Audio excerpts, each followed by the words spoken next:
everyone, a very good evening to you all. Welcome to the second lecture of Financial Management paper of ACCA. I hope all of you are doing well. If you have any queries from the previous lectures, please feel free to ask.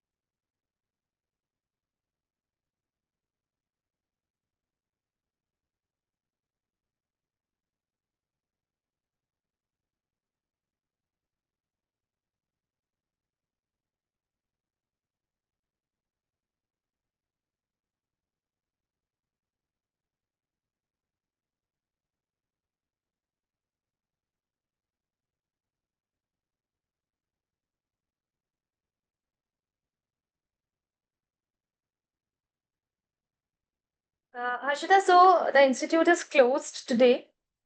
The admin team uploads the notes on Monday or Tuesday. So you'll get it tomorrow or day after. Most tomorrow. Okay? So you'll get the notes. All right, let's begin. So we were talking about corporate governance yesterday. What is corporate governance? Quick recap. Tell me what you remember about corporate governance that we discussed yesterday.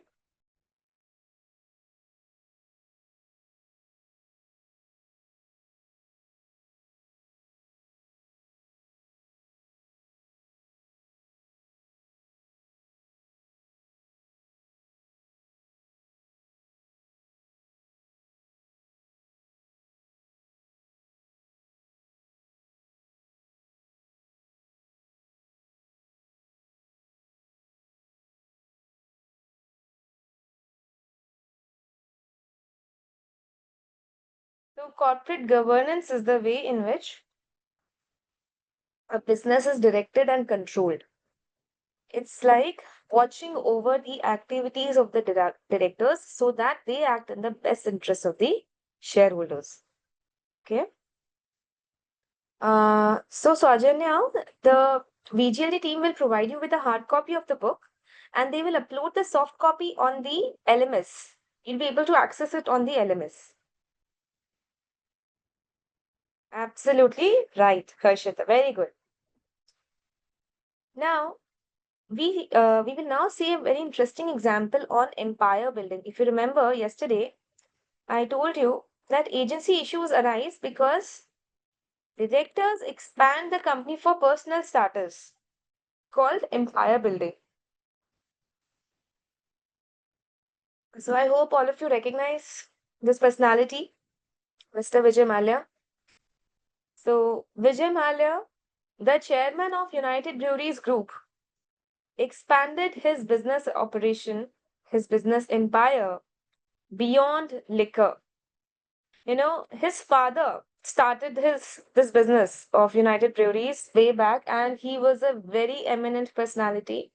In fact, there's a road named after him in Bangalore, Malia Road. If anyone of you is from Bangalore, you will know. So he did great in his time, and Mr. Vijay Mallya, inherited that business from him. And of course, he also did his charm and grew the business. Okay. But he entered aviation sector by launching Kingfisher Airlines in 2005. Anyone of you who has flown Kingfisher? So it was pretty much in 2005 that they started this operation. It was really premium. Okay.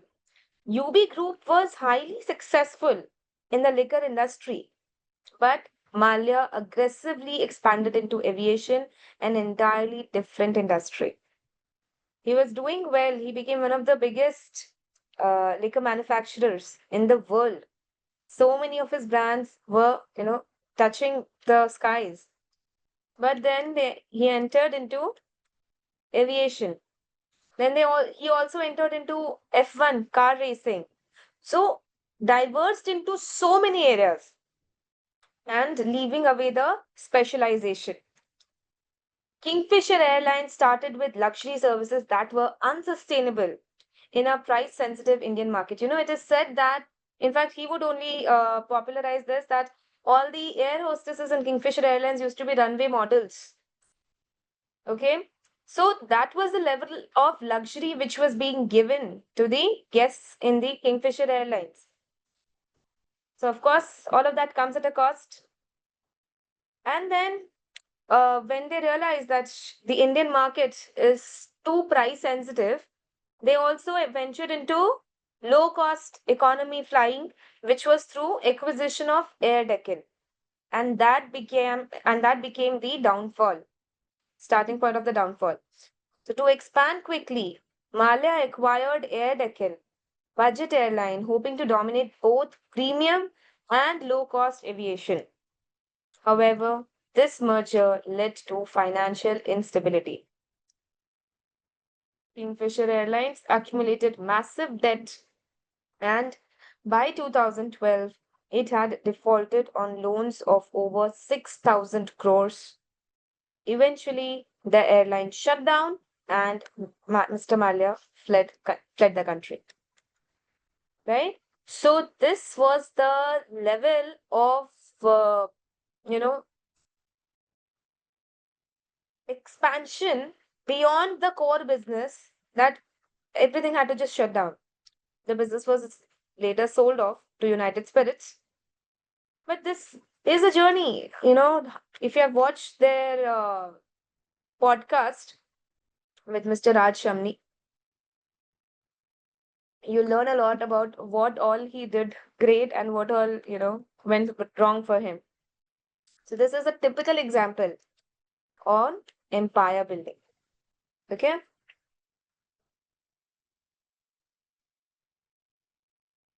Now let's move ahead. Goal congruence. Goal congruence occurs when the interests of stakeholders, such as shareholders, directors, employees, and society, are aligned with the best interests of the company. That is congruence of goals of all the different stakeholders. This ensures long term growth rather than just short term profits.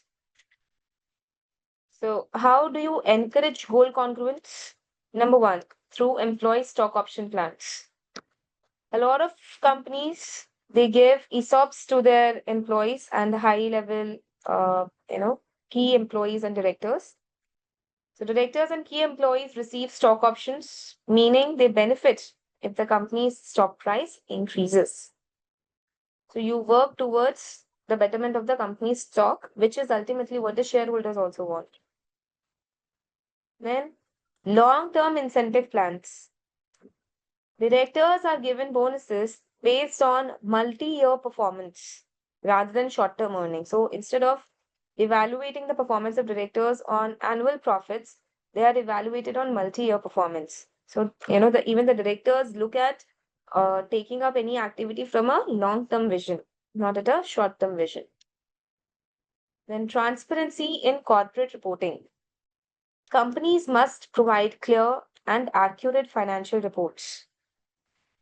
Example, Tata Group's strong corporate governance practices ensure investors trust their financial statements. And at the same time, you would have, if you follow the business news, you would have seen a lot of commentators. They say that the financial statements of Reliance Industries are too difficult to crack, the way they are structured. So there is less level of transparency. So this is what different companies, they deliberately work on, how they can convey the financial information to the investors and the other stakeholders in a most transparent manner. Then improved corporate governance. Independent directors who are not part of the management oversee decisions to prevent self-interest. So independent directors who are paid a fixed salary, they are not paid any, incentive. They are just paid a fixed salary. They oversee the activities of the executive directors to ensure that they executive directors are acting in the best interest of the shareholders. Then shareholder activism. Investors use their voting rights to influence company decisions. Example, institutional investors like LIC or SBI Mutual Fund, they can demand changes in a company if they feel the management is not acting in the shareholders' best interests. So these are the ways in which goal congruence can be achieved. Okay. So I've tried to, tabulate all the points so that you are able to remember and revise quickly. These bullet headings, they will try help you to revise fast. Simple points. And when shareholder election takes place. Shareholder election takes place. No, shareholders, whoever puts their money, they become the shareholder. Shareholders are not elected. Directors are appointed by the shareholders in the annual general meeting of the company. Okay, honey? Shareholders are not elected.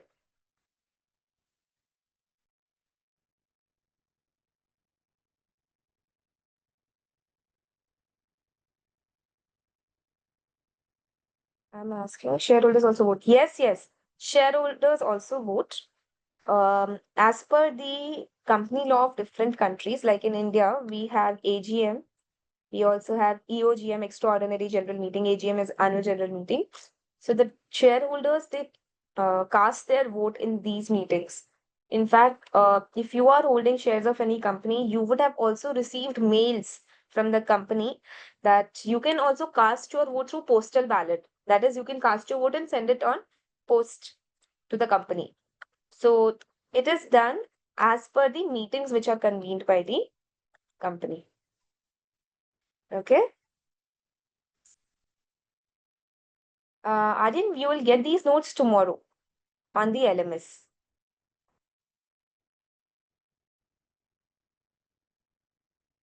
Okay.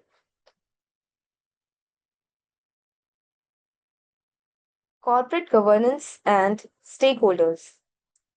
Traditionally, companies focused primarily on maximizing shareholder returns. So earlier, all the focus has always been on maximizing the shareholders' wealth.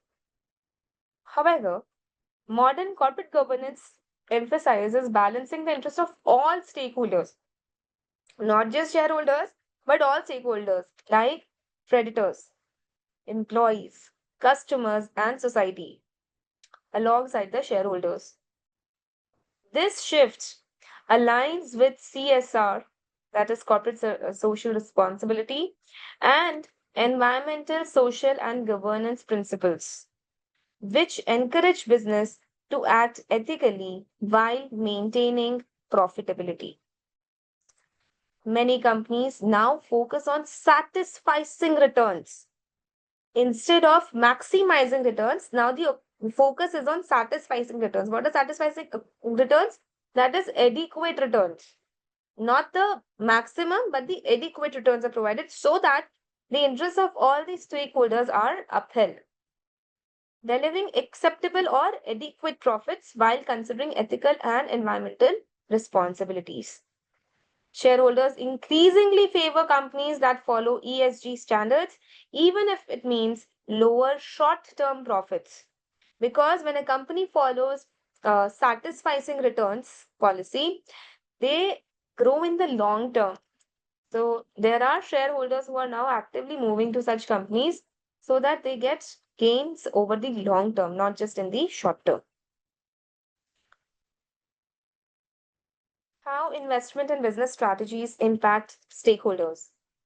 Stronger ESG practice leads to long term gains. Just as I was mentioning, companies that prioritize sustainability tend to outperform competitors in crisis. Then, supporting employees enhances business resilience. The business becomes strong from within. When your employees are happy, when the employees are content with their work and the salaries they get, they become the walls for the company. So, treating employees well improves retention and performance. Example, Google offers higher salaries and benefits, leading to lower employee turnover and higher productivity. Government compliance reduces regulatory risks. Companies that align with regulations avoid legal penalties. Example, Apple uses 100% renewable energy for its data centers, reducing environmental scrutiny. And collaborating with stakeholders increases efficiency. The businesses that work closely with suppliers and communities, they achieve better outcomes. Example, McDonald's transitioned to sustainable packaging, cutting costs and improving its environmental reputation. Okay. ESG standards are not in your syllabus, but ESG is the acronym for Environmental, Social, and Governance Principles. It's a very detailed topic, not relevant at the FM level, but just to tell you, it helps a business to act in the best interests of environment, society, and overall governance of the organization. So it helps the business to act ethically, while at the same time, profitability is also held. Okay, so the two concepts are CSR and ESG. But you don't need to know it in a lot of depth at this level. Okay, corporate social responsibility, it's how you contribute towards the society. A lot of times you will see that companies they are involved in education of the poor, feeding the poor, growing trees, plantations, taking care of the animal welfare. So these all are contributions which companies make towards the society. Okay, so that's over and above their motives of generating profit. So they are bound by law to do these activities. Okay, and PO we had done yesterday. Yes, that's all about this chapter. Hold on.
Let's take a look at this activity here. Louisville is a town with a population of 100,000 people. The Town Council of Louisville operates a bus service, LBC, which links all parts of the town with the town center. The service is a non-profit seeking and its mission statement is to provide efficient, reliable, and affordable public transport to all the citizens of Louisville. Attempting to achieve this mission often involves operating that would be considered uneconomic by the private sector bus companies, due either to the small number of passengers traveling on some routes or the low fares charged. However, one member of the council has recently criticized the performance of the Louisville bus service compared to those operated by private sector bus companies. So, this person is comparing the performance of a non-profit company with a profit-making companies. Is the comparison fair? No. She has produced the following information for the most recent financial year. Okay, so surplus of 20, capital employed $2.2 million. Operating statistics for Louisville bus service, passengers carried and passenger miles traveled. Industry average ratios for private sector bus companies, ROCE, return on sales, asset turnover, average cost per passenger mile, $0.37. So using the information provided above, compare the performance of LBC to the industry average for private sector companies. So first you have to compare the performance. Then discuss the validity of comparing the performance. Is the comparison valid? You need to discuss that. And thirdly, explain the meaning of the following terms. See, remember those keywords which I told you? Economy, efficiency, and effectiveness. So you have to explain the meaning of the following terms in the context of performance measurement and suggest a measure of each one appropriate to a public sector bus service. So you'll have to recommend a performance measure also. Now, one thing generally I'm telling you, a lot of times students, they just get excited at the sight of first part of the question. And a lot of times the second part, there is this conjunction over here of and. There is something after and which I don't know how just skips the mind of the students. So please don't do that mistake. Address the requirement completely, then only you will get full marks. Otherwise, half the marks is what you will also get. Okay, so let's take a look at the solution. First, let's do the number crunching in Excel and then we'll come back to the book for the detailed discussion. So first we have ROCE. ROCE, the surplus is given as $20,000. Everything is in dollars.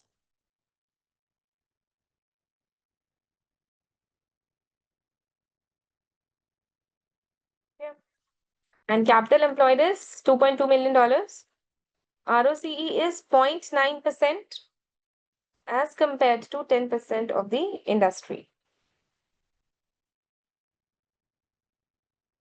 This was given. Okay, industry data is given in the question. Then net margin.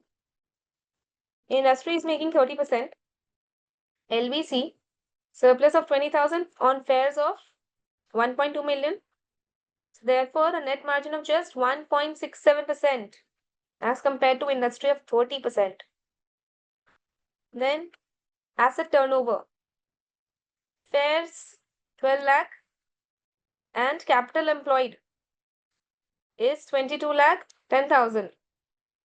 So formula of asset turnover is fare, that is the turnover for the company, divided by capital employed. Ma'am, why are you taking capital employed? I hope you remember yesterday's discussion. Capital employed is nothing but the net assets for the company. So asset turnover you can calculate like this. The formula is sales by capital employed. What is it? Sales by capital employed. So for a bus company, sales would be fares. So that is 0.54. This is better than the industry, which is 0.33. So basically, the company is making better utilization of its capital to generate sales. For every dollar invested, the company is making more sales as compared to the industry.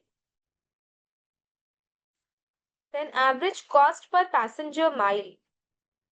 What do you mean by passenger mile? So you will be able to relate to this. Like for example, one passenger travels 15 kilometer. Another passenger travels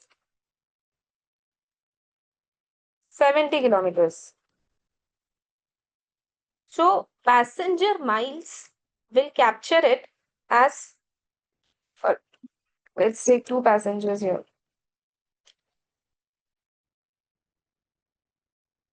1 into 15 and 2 into 70. In this way, passenger miles are calculated. Okay.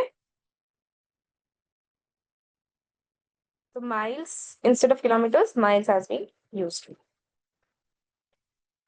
So cost per passenger mile, now operating cost was given and passenger miles were also given.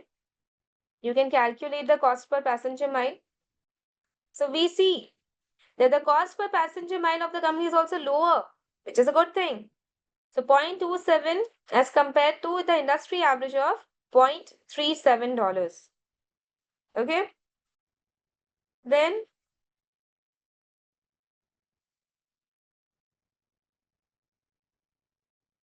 Average fare per passenger mile. The total fare is 12 lakh for 43 lakh 20,000 passenger miles. So the fare per passenger mile is 0.28. So the company is charging very little fare per passenger mile as compared to industry 0.53. Okay, because its objective is not to make profit, but it is to provide access across the country. Okay, so these are the calculations. Are all calculations clear to you? I'll just zoom out a little, have a look. Let me know if you need help in anyone.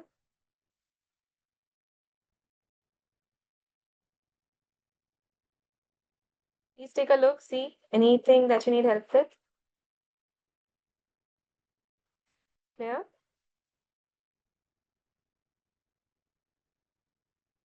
This 0.53. See, I'll explain to you. If you remember, Rupinder, yesterday's discussion, cost per passenger mile is 0.37. Everyone, please pay attention. Cost per passenger mile is 0.37 and net margin is 30%. Can I say if net margin is 30%, cost would be 70%? If margin is 30%, balance would be cost, na? So cost is 70%. So fare, which is the revenue, given value 0.37 divided by representative multiplied with the requirement. Requirement is what? 100%. That is what the sales are. Fare is. So out of 100%, cost is 70%, margin is 30%. So that is why into 100%. That is how we get 0.53.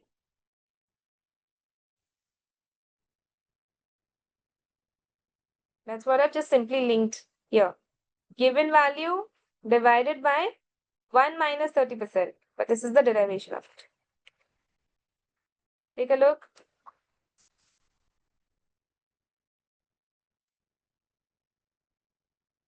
Here. So that formula which I've explained to you, now given value divided by representative multiplied with requirement will come useful a lot of places. So that's what we have used here also. Everyone clear, right?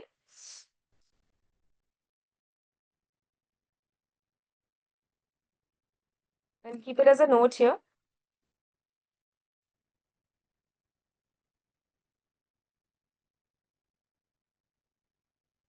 All right. Now let's come back to the discussion in the book.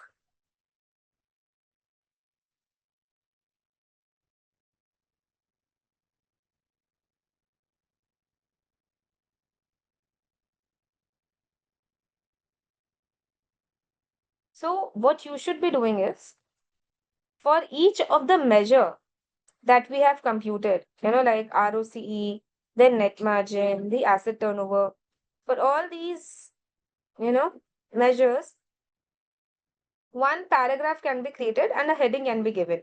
Okay, then you can talk about it. That the company has performed here poorly or better. What could be the reason? So that way, if you talk, you will get the full marks. Okay. So first, they're talking about profitability. So LBC has performed poorly compared to the industry average for the private sector. So they've talked about ROCE and net margin together in this. So ROCE is 0.9% compared to 10%. And profit margin is 1.7% compared to 30% for private companies. You should start observing how the answers are being developed. So your first statement, listen to me carefully. Your first statement should always be what has happened. What has happened? You mentioned that. Okay, that ROCE is so and so, margin is so and so.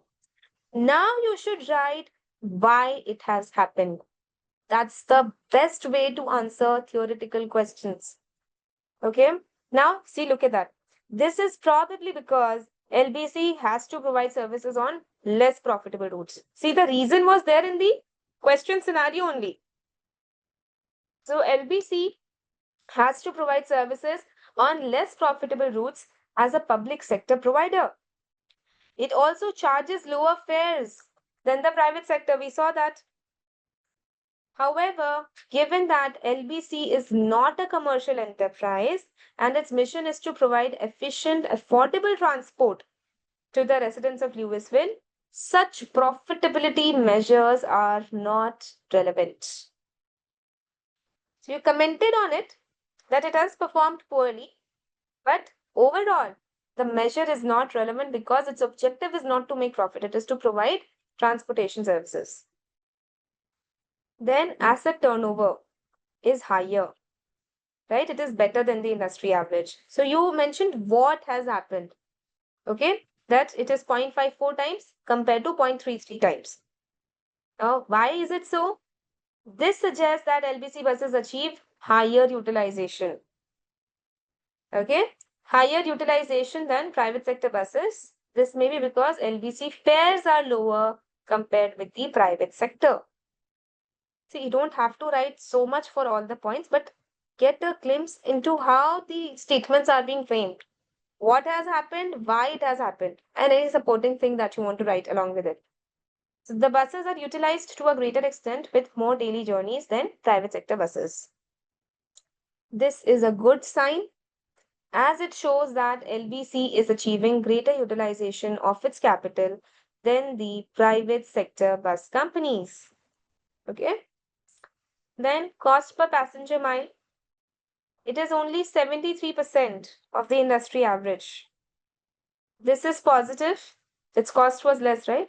So this is positive because it means that the company is managing to provide more journey distance for a lower cost, representing better resource utilization. This may be due to a higher number of passengers or longer bus routes, especially if LBC covers routes through outlying suburbs far from the city centers. Okay, so the cost per passenger mile for the company is low. It could be because it is providing longer bus routes, so the cost per kilometer comes down. Probably by providing services to the suburbs. And the fare is also low. It's only 53%. As already discussed, this reduces the profitability of LBC. However, low fares are likely to be appreciated by the bus users. They are part of the policy of providing affordable public transport. So you have to link it with the data given in the question scenario. Learn these tricks. What has happened, why it has happened, and the correlation is developed with the data given in the question.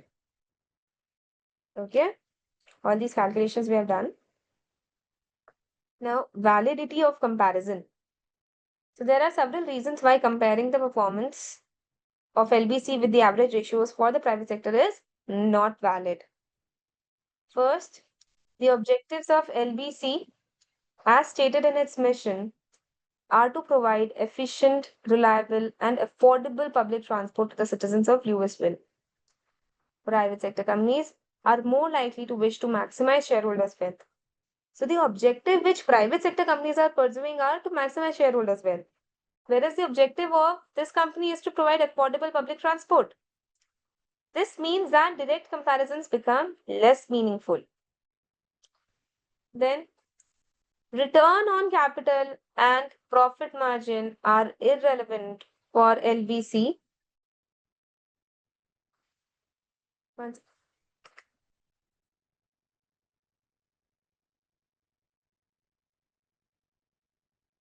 they become less meaningful for the following reasons. Just hold on, I'm getting an earthquake here.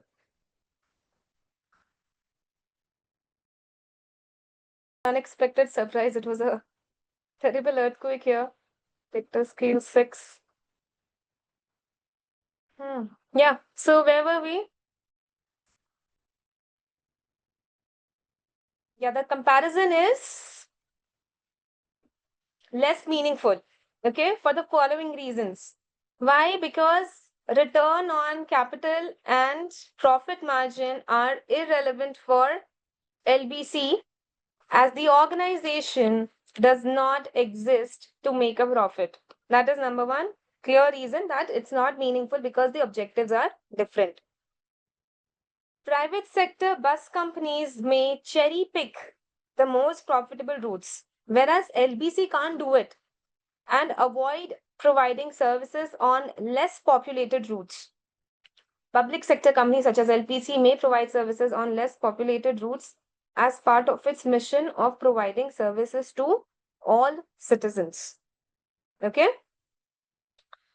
The public sector bus company may aim to charge lower fares, particularly to specific groups such as pensioners and children. Private sector companies may not feel obliged to do this and will use pricing policy to maximize profits. Okay.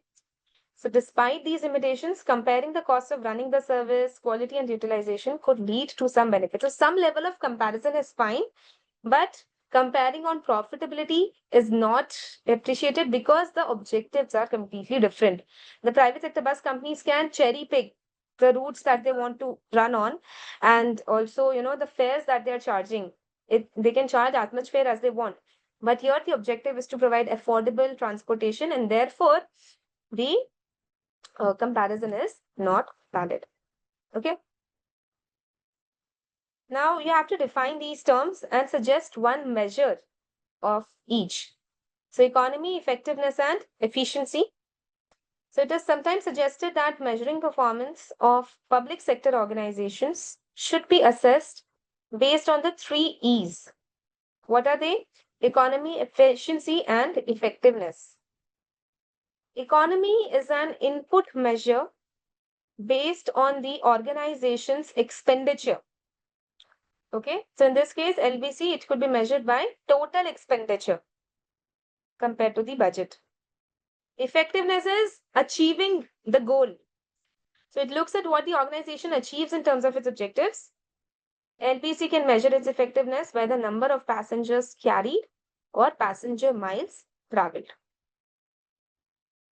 Efficiency is a combination of the above two measures, that it considers output from a given level of input. So for LBC, it could be measured by cost per passenger mile traveled. Okay. So in this way, you can complete the answer. Have a look here. See if there's anything you want me to explain again, any feature, any point that mentioned here. Go through the answer, please.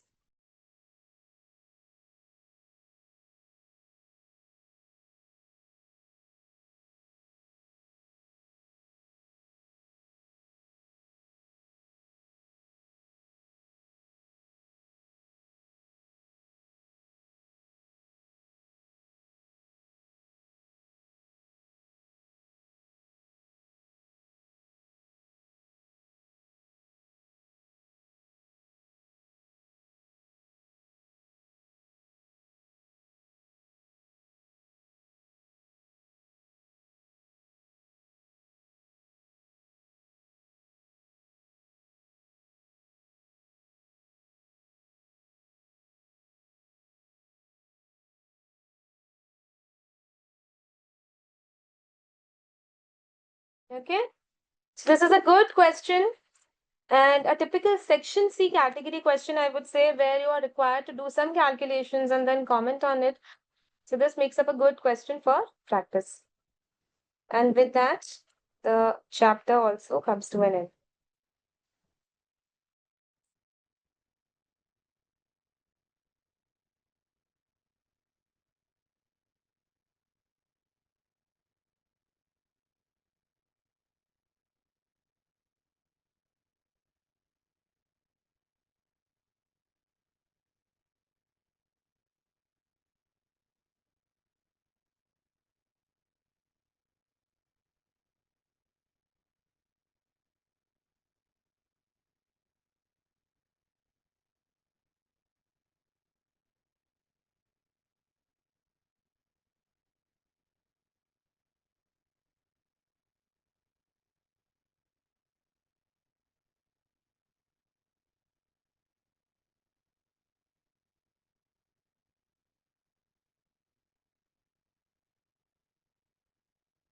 We will now move to the next chapter.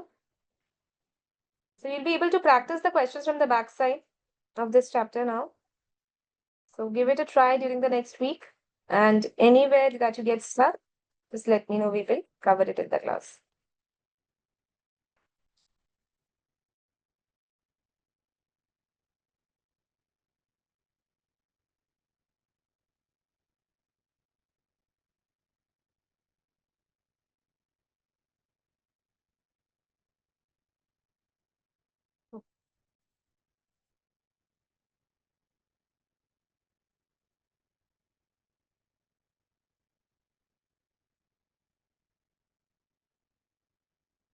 So Avantika, there is no WhatsApp group. There's a WhatsApp channel which has been created for communication with the students. However, what my earlier batch students they have done is they created a group among the students. I'm not a part of any WhatsApp group, just to clarify. So if you also want, you can create a group among yourselves for, your small little doubts which keep coming. That at least you can discuss. Otherwise, when we will be meeting during our classes, you can ask me the doubts. So what I would suggest is, if all of you want, you can, discuss among yourselves and create a group. For any doubts, which are not getting resolved, you can ask me when we meet next during our classes.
Just hold on.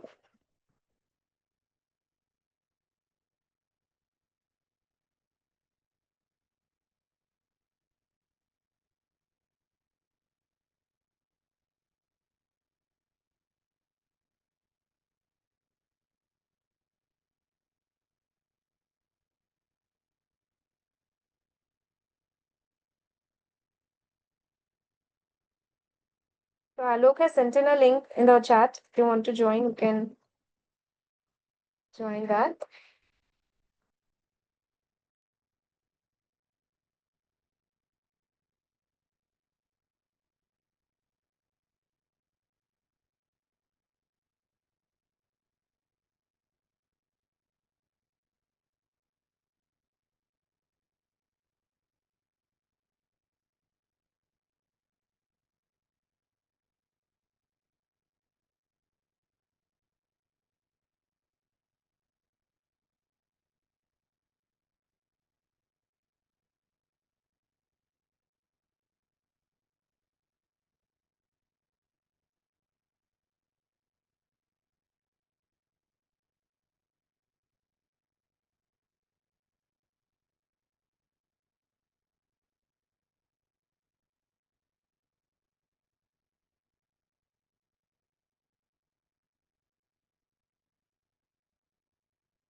We now move to the second chapter, and the chapter is the financial management environment. Okay. So here we will be learning about a lot of economics related points. If you have studied the economics paper earlier, you'll see a lot of similarities of topics. Okay, so this is going to be purely theoretical. Nevertheless, let's start. So first we talk about macroeconomic policy. So macroeconomic policy refers to the strategies and measures adopted by a government to regulate and stabilize.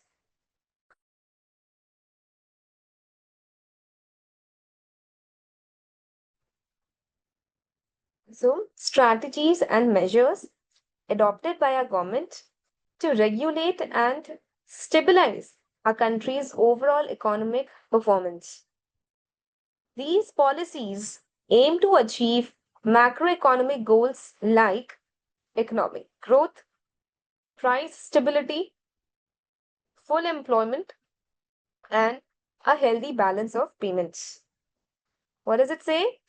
Policies aim to achieve the macroeconomic goals like economic growth of the country, price stability, that is, in controlled inflation, full employment, and a healthy balance of payment. Macroeconomic policy is broadly divided into two types. First is the fiscal policy. Okay. That's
first is fiscal policy.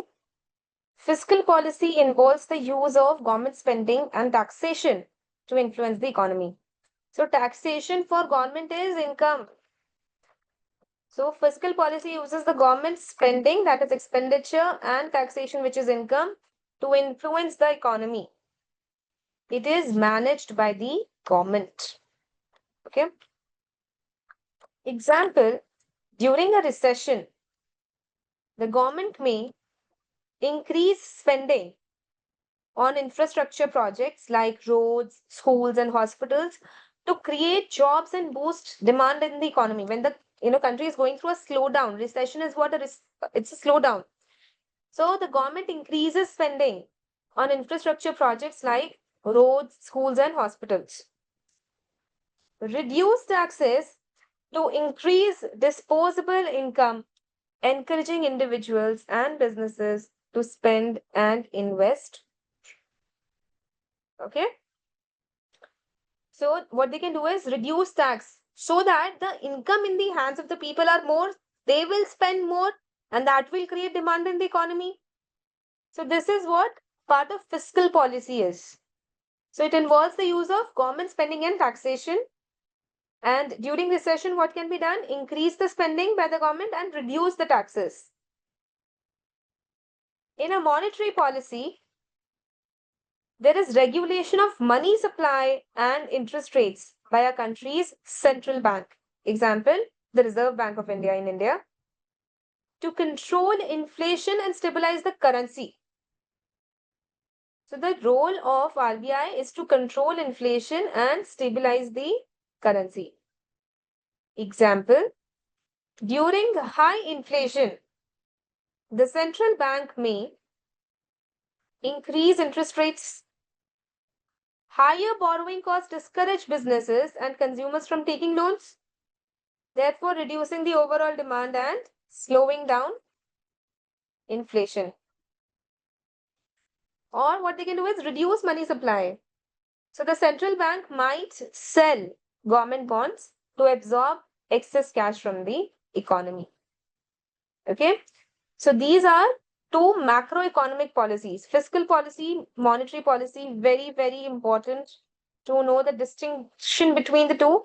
because it's regularly tested in Section A category questions. What are they? Fiscal policy, use of government spending and taxation. Monetary policy is the regulation of money supply and interest rates to control inflation. Okay.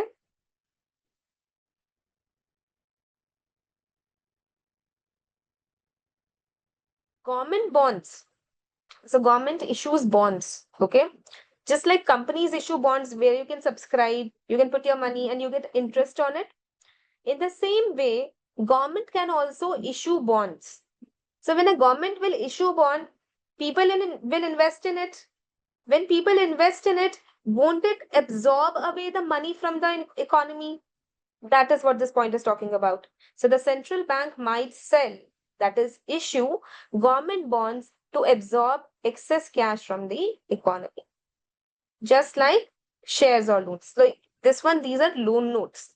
These are called treasury notes. Okay. Now let's talk about the policy in much more detail. Okay. First, we talk about monetary policy. Tools to control money supply. So central bank uses various tools to directly control the supply of money in an economy. These are discussed below. First is open market operations. This is what we were just talking about. So the open market operations, the central bank buys or sells government bonds or treasury notes. Okay.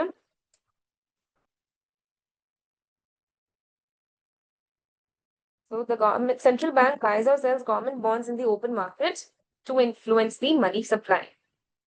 So when they sell security, it reduces the money supply as the central bank absorbs funds from the market. Buying securities, that is the buyback. When they buy back, they will have to give away the money. So it expands the money supply as the central bank injects funds into the economy by paying for the securities. Okay.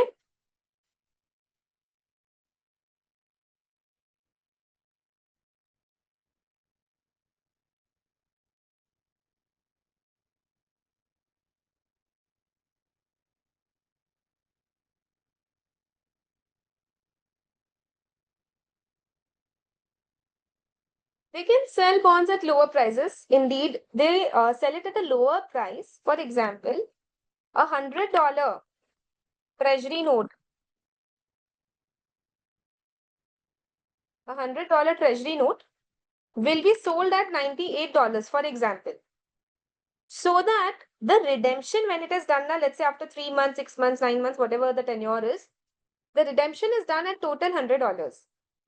The investor gains through the discount. The issuance is done at a discount and the redemption is done at par mostly, so that the discount becomes the earning of the investor. Okay.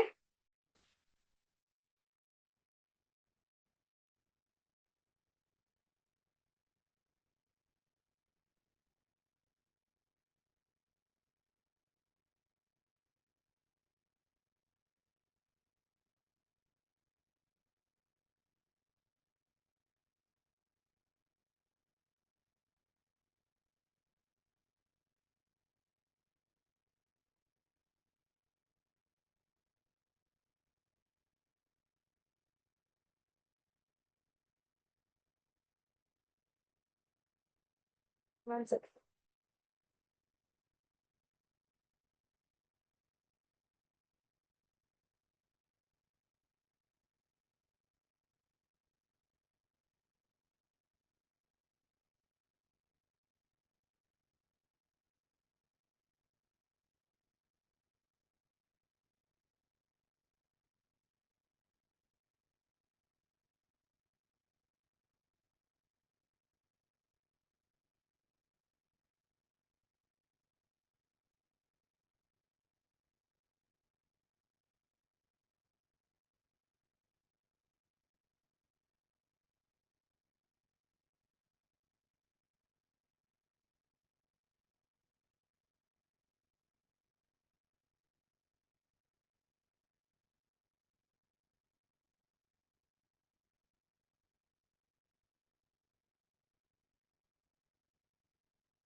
Open market operations are done. Then we have reserve asset requirements, also called the cash reserve ratio. You might have heard that the RBI keeps publishing this ratio in every quarter. So the central bank sets a minimum percentage of banks' total deposits that must be held as reserves and not loaned out. So, for example, like you, me, a lot of us people, we deposit our money with the banks. Let's say we have deposited total $10,000 with bank. It's not like the bank can loan out this entire $10,000. The bank has to keep a certain percentage of these deposits with itself, known as cash reserve ratio. So the central bank prescribes the rate which is to be used for, preserving this cash. So the central bank sets a minimum percentage of a bank's total deposits that must be held as reserves and not loaned out. Increasing the CRR reduces the money supply. If the percentage of deposits are increased, the money which will be loaned out, the money which will flow in the economy will be less. So increasing the CRR reduces the money supply, while decreasing it increases the money supply. So just see how these tools are being used to manage the money supply in the economy. Example, if the CRR is raised from 4% to 6%, banks must keep more reserves and will have less money to lend to businesses and individuals. This contractionary measure helps control inflation. Now that the money supply is less, the demand for goods will be less. So that will reduce the inflation.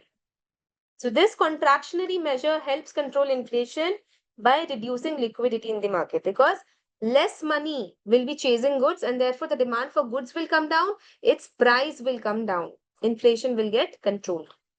Okay. Then we have special deposits. The central bank may require commercial banks to make special deposits with the central bank to reduce their lending capacity. This directly reduces the money banks can lend, thereby contracting the money supply. So over and above the cash reserve, the central bank may require the commercial banks to make special deposits. Example, if the central bank asks commercial banks to deposit an additional $500 million as a special deposit, the funds available for loans and investment decrease.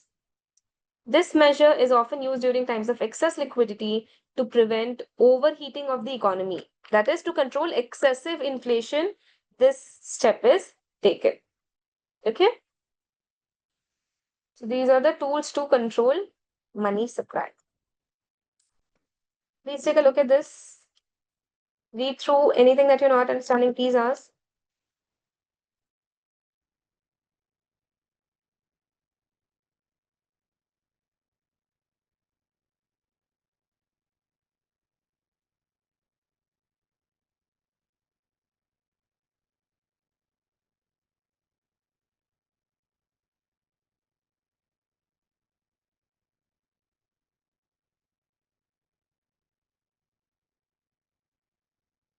Open market operations are basically buying, selling of government bonds, or also known as treasury notes.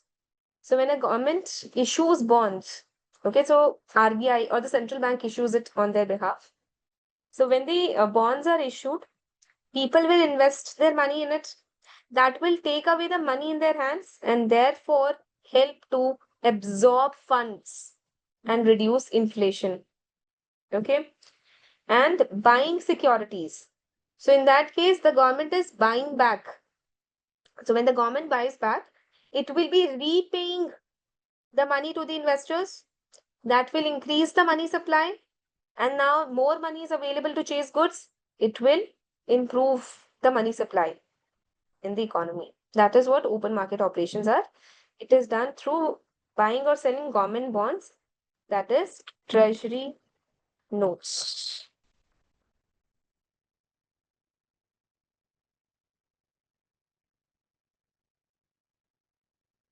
Okay. All right, let's move ahead. Now, what are the problems of monetary policy? Time lag in Implementation. Monetary policies, such as interest rate adjustments by central banks, take time to affect the economy. It's not immediately that you will start seeing the effects of the policies. Example, if RBI lowers interest rates to boost investment and spending, it may take months before businesses increase investments and consumers spend more. Okay? Then, ineffectiveness of credit.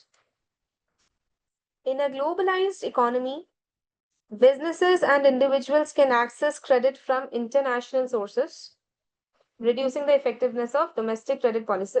You may put a lot of restrictions, domestic, but there is access to international finance, right? So that will reduce the effectiveness of such policies. Then, unstable relationship between interest rates and economic activities. The effect of interest rates on investment and spending is unpredictable due to other influencing factors like market confidence and geopolitical events. So, the relationship between interest rate and economic activities is not linear. A lot of factors are into play, and therefore that relationship is unpredictable. Example, even if the European Central Bank reduces interest rates to encourage spending, individuals may still hesitate due to political instability. Okay? So, a lot of factors are at play, and that creates the relationship unstable. And negative effects of increasing interest rates. Higher interest rates increase borrowing cost, which discourages businesses from expanding. Higher interest rates make borrowing expensive, reducing the corporate profits and therefore lowering stock prices. Higher interest costs mean consumers spend less on housing, cars, and other goods. So, if you increase the interest rates too much as part of the monetary policy, then it can have such other repercussions. Okay, so these are the problems of monetary policy. That was about monetary policy. Now we move to fiscal policy. What was monetary policy? See, the use of or the regulation of money supply and interest rates. And what is fiscal policy? The use of government spending and taxation. Second point, please explain again. Third one, how politics interfere.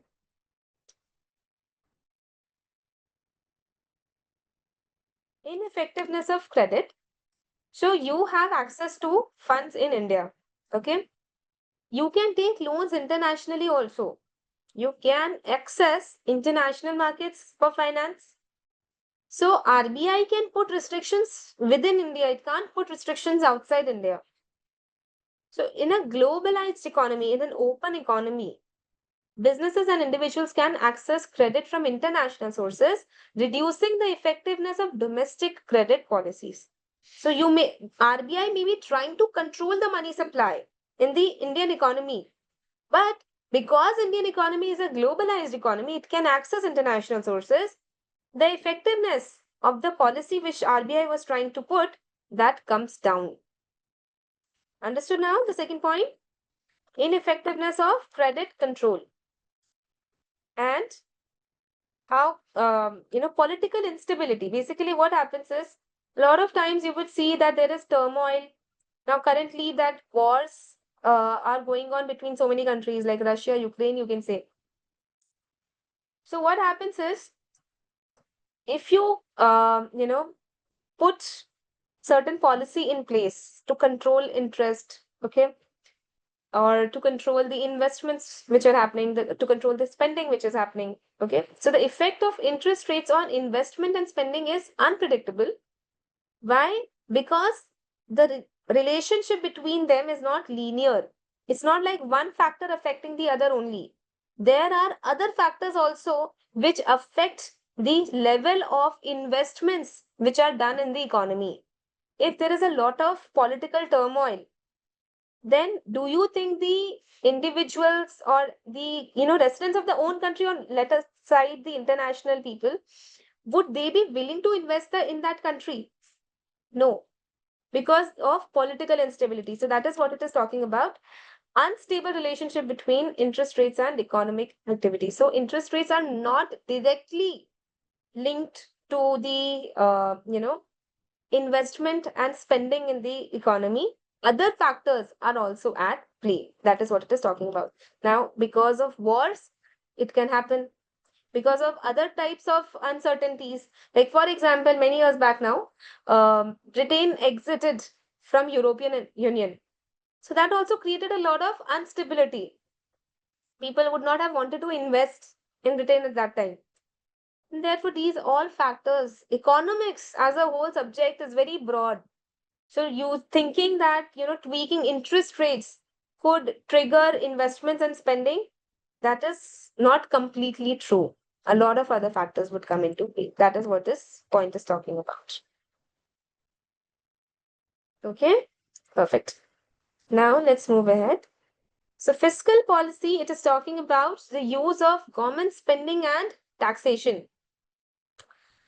The Keynesian approach to fiscal policy is based on the ideas of economist J.M. Keynes, who argued that government intervention is necessary to stabilize the economy. According to Keynesians, the government can use fiscal policy tools like public spending. What do you mean by public spending? Spending on, roads, flyovers, bridges, connectivity, rail network, infrastructural development. Okay, so these are all public spending, healthcare, education. So the government can use fiscal policy tools like public spending and taxation to regulate economic demand and prevent extreme fluctuations in growth, unemployment, and inflation. So how does it work?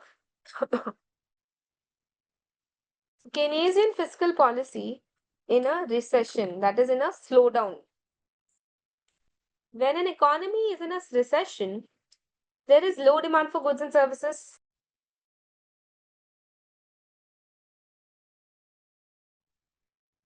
leading to high unemployment and slow economic growth.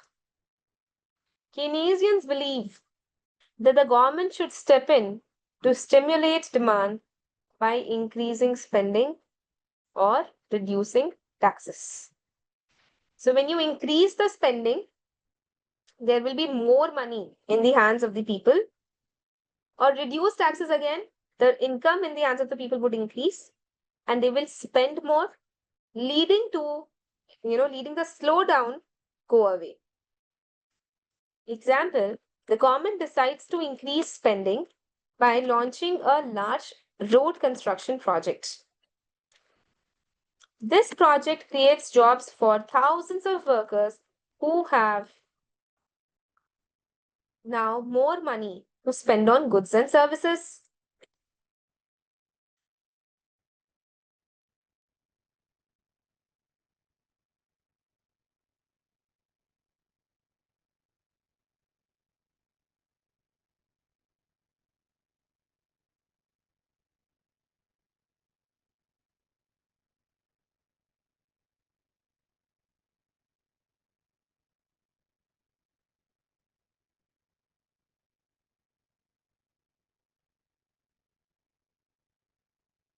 So, the government decides to increase spending by launching a large road construction project. This project creates jobs for thousands of workers who have now more money to spend on goods and services. As people spend more, businesses see increased demand, leading them to hire more workers and produce more goods. As a result, the economy recovers from recession. Okay. Now, the challenges in adopting this approach is budget deficit. More government spending means higher borrowing, which will lead to increased national debt and inefficiency. Government funds may be misallocated to inefficient industries, wasting the resources, because ultimately it's all the taxpayers' money. So it can lead to inefficient allocation of resources if you try to increase the spending too much. Then, in an overheating economy, that is too high, you know, movement in the economy is going on. So if an economy is overheating, it means that demand is too high, leading to inflation. Now, to control inflation, the government can reduce spending or increase taxes to slow down demand. It's opposite. Here, what was happening? Increasing spending or reducing taxes. Here, reduce spending or increasing taxes. Okay. Example,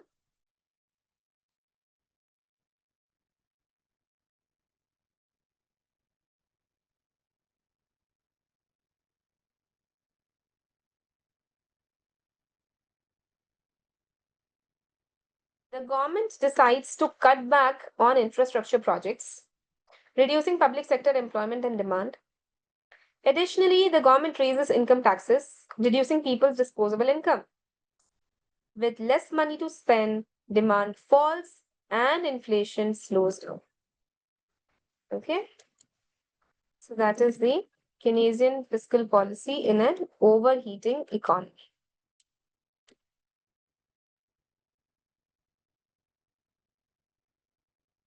Now, what are the challenges here? Cutting government spending is very difficult. Reducing spending on sectors like healthcare, education is politically impossible, I would say. Okay, it's challenging. If you try to cut it down, you may stand to lose the trust of the public. Then higher taxes may reduce investment, which is what is happening in India also. The taxes are too high. So increasing taxes discourages businesses from investing in expansion and innovation. So that's about the treatment in a recession economy or in an overheating economy. Just go through it once. Zoom out a little.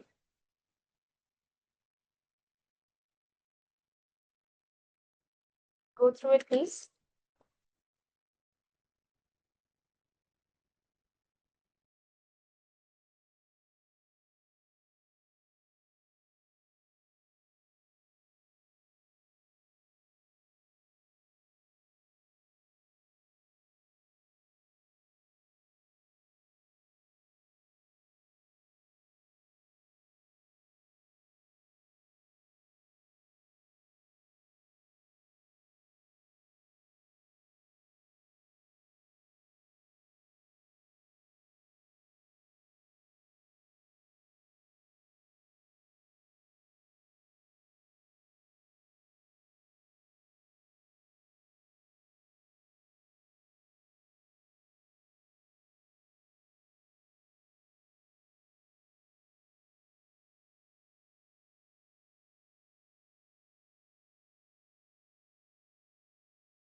Okay. So let's move on.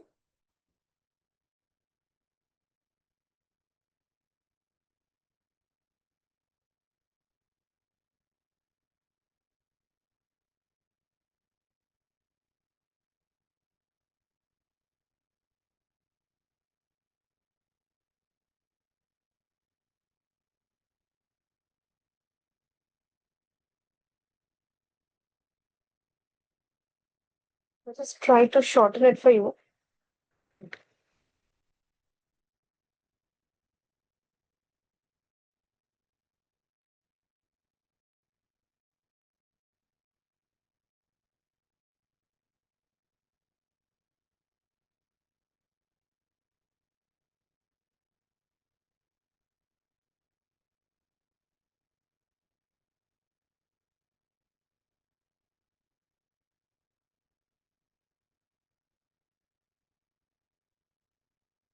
Okay. So I'll try to shorten it so that it's easy for you to remember. So in a recession, increase spending or reduce tax. And here, reduce spending or increase tax.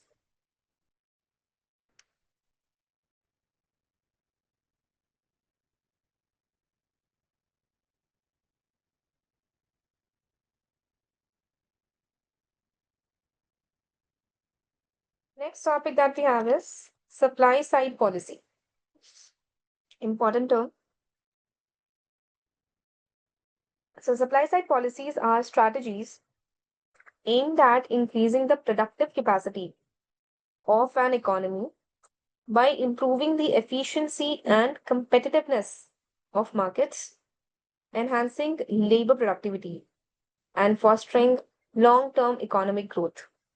So, basically, supply side policy it deals with increasing the productive capacity of an economy and how it can be done through improved efficiency and competitiveness of markets. Okay.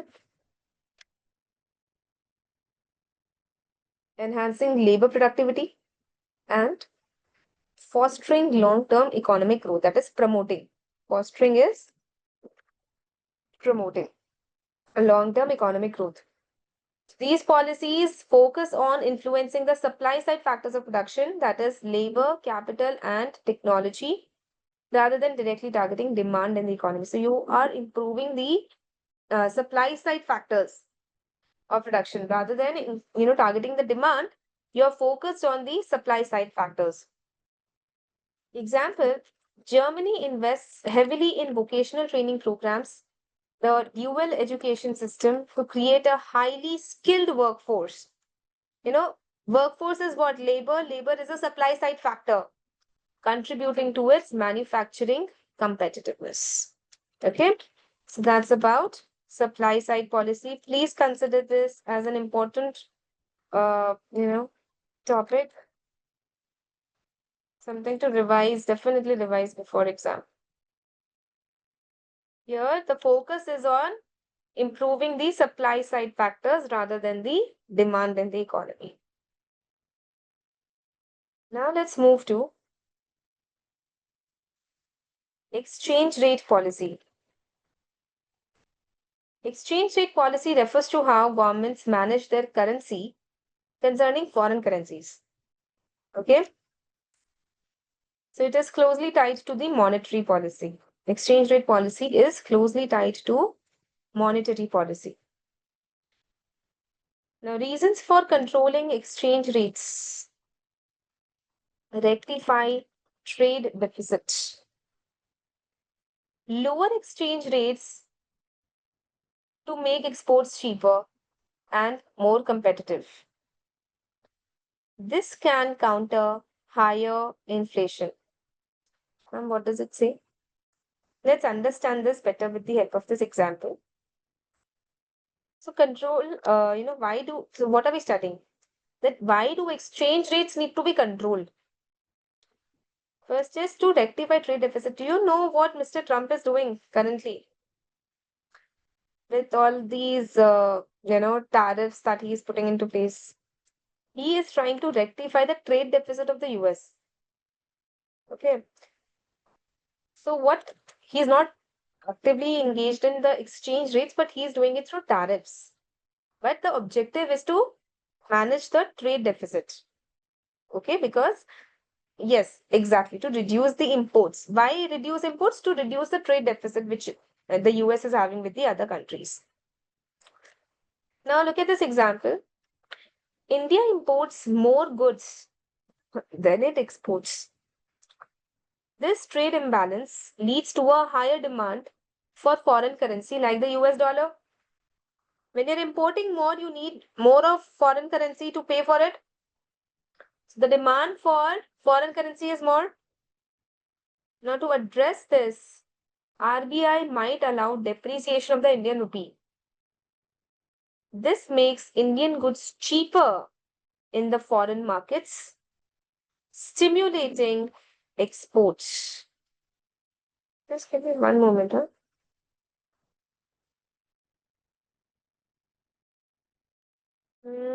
Actually, we'll not do it in this detail here, not understand this much When we will have a special, proper chapter dedicated to this, we'll talk about it there. The timing, I'm removing this.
Just me one moment. Complete this note and then explain it.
Yeah. So what are the reasons for controlling exchange rates? First is reduce, rectify a balance of trade deficit. When you import more than you export, there is a trade deficit. Okay. So if a country's inflation is higher than that of other countries, its could become more expensive. And in that case, you'll not be able to export much. So this makes exports less competitive and can increase the trade deficit further. So to counter this, what the government does, it reduces the exchange rate. It reduces the exchange rate so that the exports become more attractive. Okay? The exports become more attractive, they will depreciate their own currency. Now, when the Indian rupee depreciates, it is good for the exporters. Exporters realize more money. Okay? When the Indian rupee, when the home currency depreciates, we will learn about it in a lot of detail in the foreign currency chapter. But just to tell you in short, when home currency depreciates, exporters gain. Okay? So to promote exports, the government may depreciate the exchange rate. Okay? So that is rectify a balance of trade deficit or prevent a balance of trade surplus. Conversely, if a country is running a large trade surplus, that is, it is exporting more. See, when you export more than you're importing, your trade partners, when I say trade partners, basically international trade partners, countries we're talking about. So, conversely, if a country is running a large trade surplus, the government may allow slight appreciation in the exchange rate so that the exports come down. Look at how they are trying to control what is excessive. If the trade deficit is excessive, they are trying to depreciate the currency so that the exporter gains and the exports are promoted. Then prevent a balance of trade surplus. They are trying to appreciate the exchange rate so that the exporters are not motivated more to do the exports. So they allow a slight appreciation in the exchange rate. This makes imports cheaper and helps prevent tension with trading partners. Okay. And thirdly, stabilize the exchange rate. International trade blooms if the exchange rates are stable. So, stable exchange rates reduce uncertainty for businesses engaged in international trade. When importers and exporters face less exchange rate risk, confidence in the international trade improves. Okay? When there is appreciation, the value of rupee goes down or does it rise? Currently, for example, let me just briefly touch upon it. I did not want to touch it because it will come with a lot of detail. So, for example, uh, rupee to the dollar was 85, and now rupee to the dollar is, let's say, 90. This is what? Depreciation of the Indian rupee. Now, just to give you a glimpse, exporter had $10,000 receivable. Okay, Indian exporter. This is an Indian exporter that we're talking about. He had a $10,000 receivable. Don't you think because Indian rupee depreciated, this is depreciation of Indian rupee. Let me be very clear. Although the numbers are increasing, this is depreciation of the Indian rupee. Don't you think the exporter stands to gain here? He will receive more. And similarly, an Indian importer, he will have to pay more. Indian importer loses when the home currency depreciates. So that is what is covered over here. I hope it is now clear. Okay. So Ajanya, did you understand? So when there is appreciation, this will come down. Okay, that means you need to give less rupee to buy each dollar. Okay. What are the consequences of increasing tariffs? A lot of things which you are observing in the economy today. A lot of tension is going on between India and the US. Okay, the trading relations, they get affected. Exports get affected. When the tariffs are too high on exports, it will become too expensive. Indian goods would become too expensive in the US. So the exports would get killed almost. So these are the repercussions of tariffs. Okay, Devanshu? I did not get the second point of prevent a trade surplus. So when a country has a very high trade surplus, what does it mean? That it is exporting more than it is importing. Okay.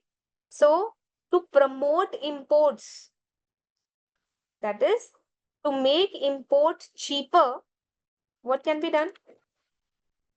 What can be done? You appreciate the currency. So if 90 becomes, for example, 75, okay, the importers will be dancing with joy. Things will become too, cheap to import. That will prevent a trade surplus.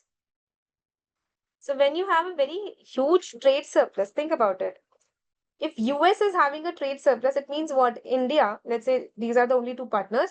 India is having a trade deficit.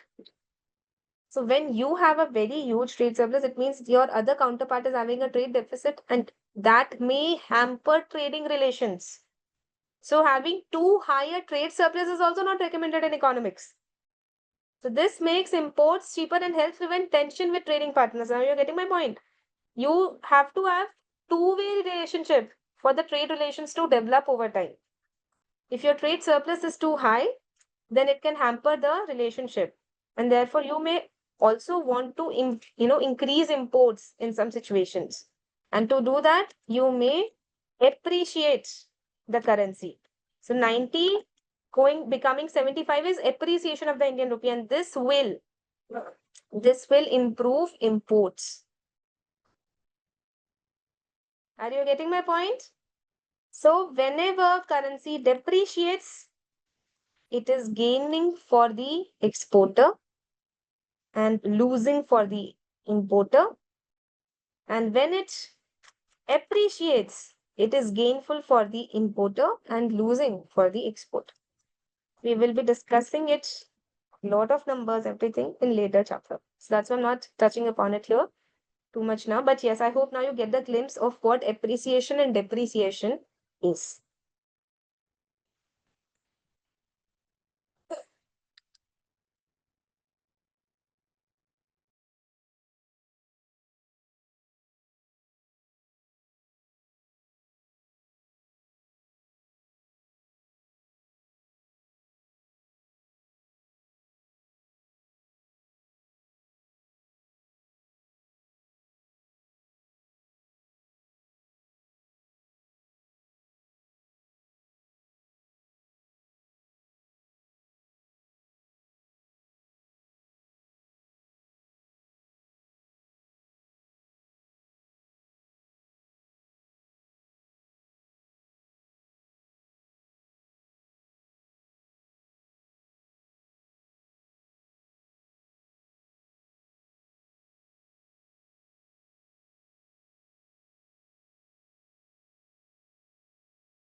Shita says high inflation, lower of exchange rate, and rise of export. Lower inflation, high exchange rate, lower of import. Yeah, you can say that. Fine, that's correct. Alok says basically in trade deficit, we decrease import, and in trade surplus, we increase import. Absolutely correct. Both of you are fine.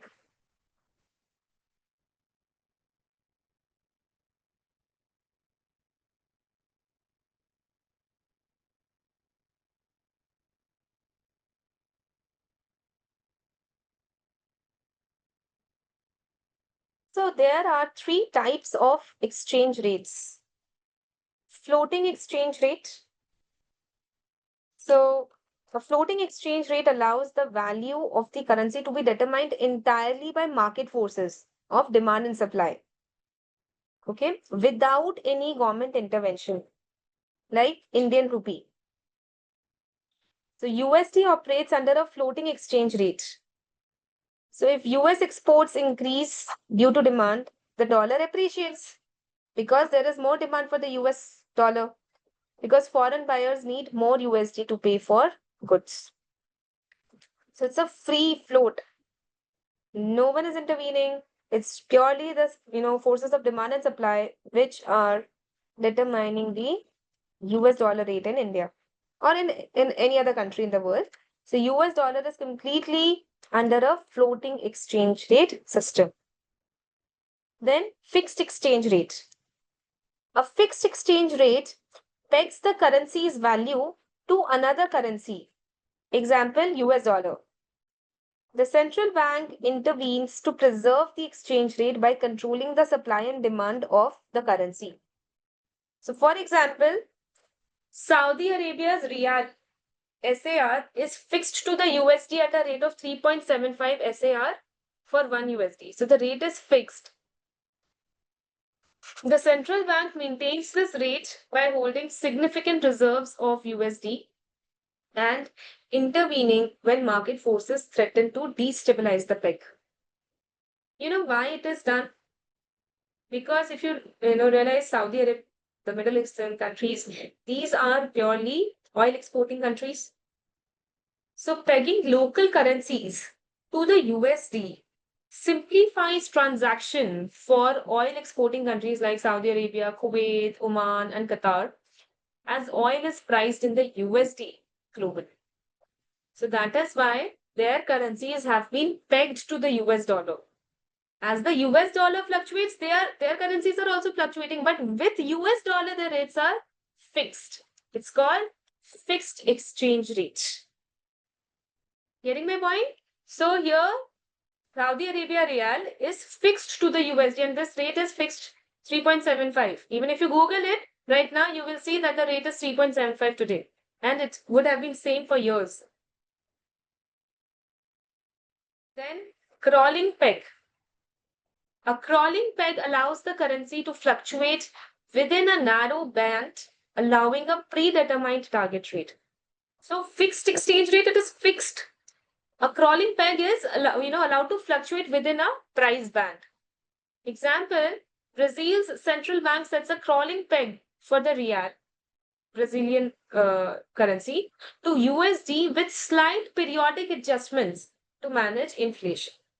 So the currency is allowed to fluctuate within a certain price band. Okay, so these are the three types of currencies. One is the free float. It's called the floating exchange rate. Then the fixed exchange rate and the crawling peg. Please go through it. See if you're able to understand any doubt. Please let me know. The types of exchange rates.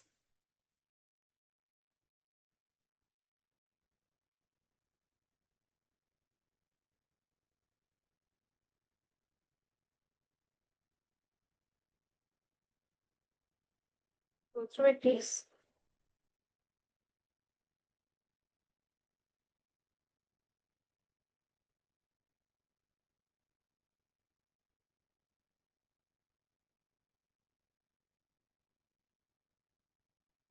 So crawling peg, the currency is allowed to fluctuate. So for example, just to give you a relatable example, USD to INR.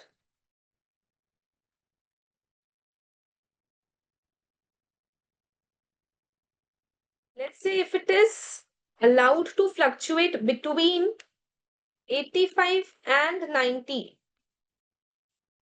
Okay, if it is allowed to fluctuate between 85 and 90 only, if it tries to go beyond this or below this, the central bank would intervene by increasing the supply or decreasing the supply by affecting the imports and exports. It will intervene so that it remains within this price band. That is what crawling peg is. So it allows the currency to fluctuate. It's not fixed, but within a narrow band around a predetermined target rate. It's like fixing a range. Absolutely right. So that is crawling. Yeah. Okay.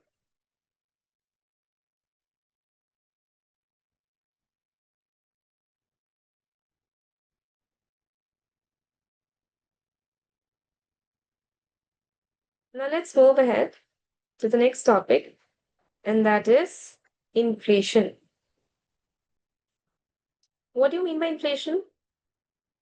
See, just take yourself few years back, and if we talk about a pack of Kit Kat, a pack, small pack, which comprises of two sticks of Kit Kat, there was a time when it could come for like 5 rupees, two sticks. And now maybe it comes for about what, 10 or 20, 15 rupees, whatever. Or any pack of chips that you were purchasing. Earlier it used to cost 5 rupees, now it costs 10 rupees. The price of goods has increased over time. Why is it so? Because of inflation in the economy. The price of all the commodities. Okay, like for example, vegetables, fruits, oil, consumables, clothes, house, gold, jewelry, everything, the price of everything increases over time. And that's because of inflation. So it refers to the increase in the general level of prices in the economy.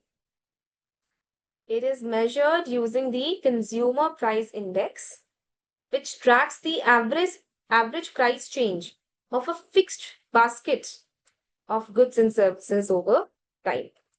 So that is decided by the respective countries, how they determine their price of goods. So the Consumer Price Index is compared how much a basket of goods cost over time. Okay.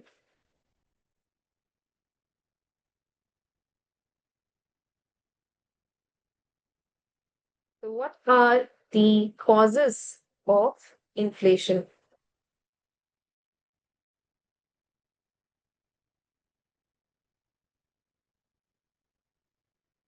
Number one, demand pull inflation. Number two, cost push inflation. So what is demand pull inflation?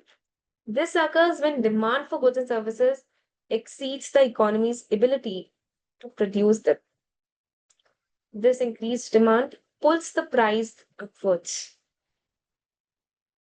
Okay, when the demand for certain goods is too high, like for example, gold, the price is pulled upwards. Example,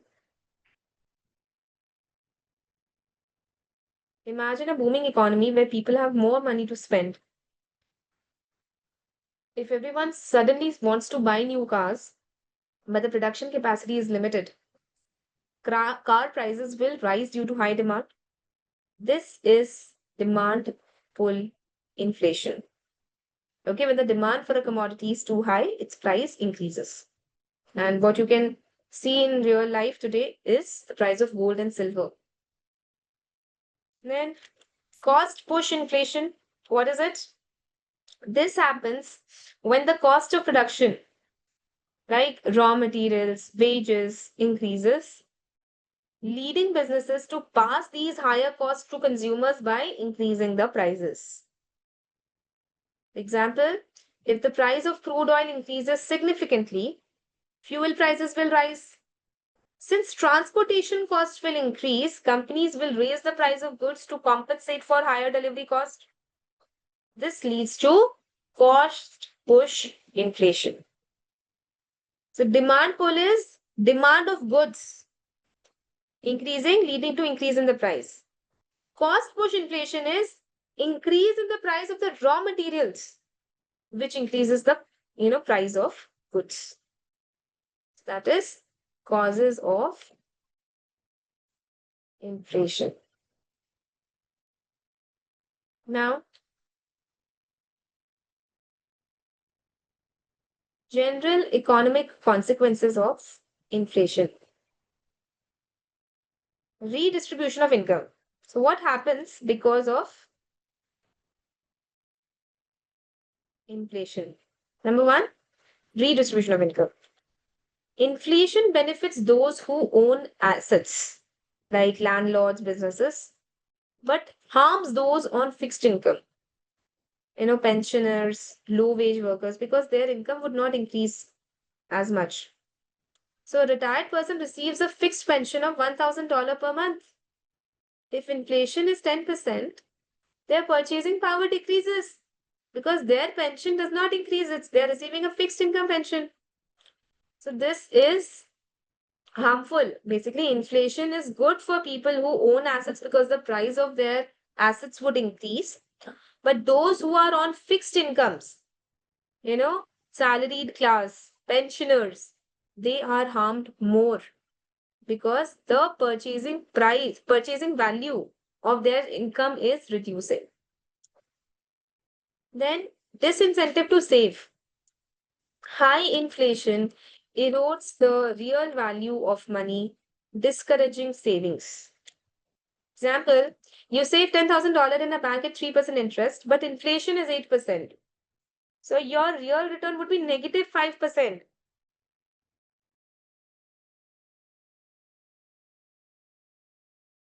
Meaning your savings lose value over time. Okay, never ever keep your savings in a cash drawer or in a savings bank account. It will never beat inflation. Your money will lose value. Okay. So there is disincentive to save in case of high inflation. Then money loses its function. If inflation is extreme, that is hyperinflation, money may become worthless. High inflation increases interest rates. We will be learning this in the foreign currency chapter, Hamid, or very later right now. In the beginning of the syllabus, we learn it towards the end. High inflation comes with high interest costs.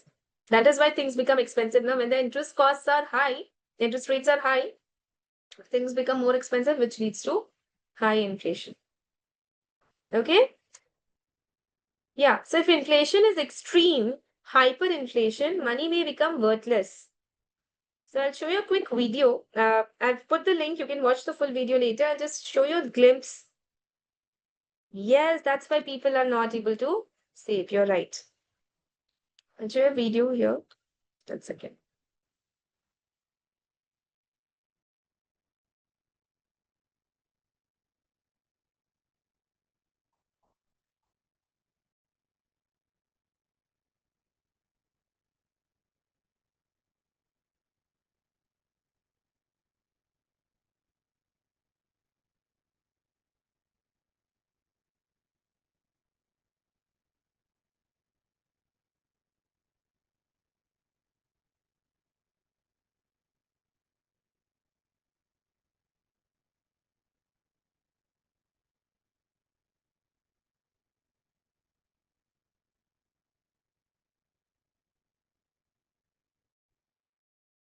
Zimbabwe has never been easy. Since its independence, the southern African country has seen factional violence, international sanctions, and rampant political instability. But in the mid-2000s, it lost something even more fundamental: its currency. Surviving meant waking up as early as 2 in the morning, trekking to the nearest ATM, and then waiting in line.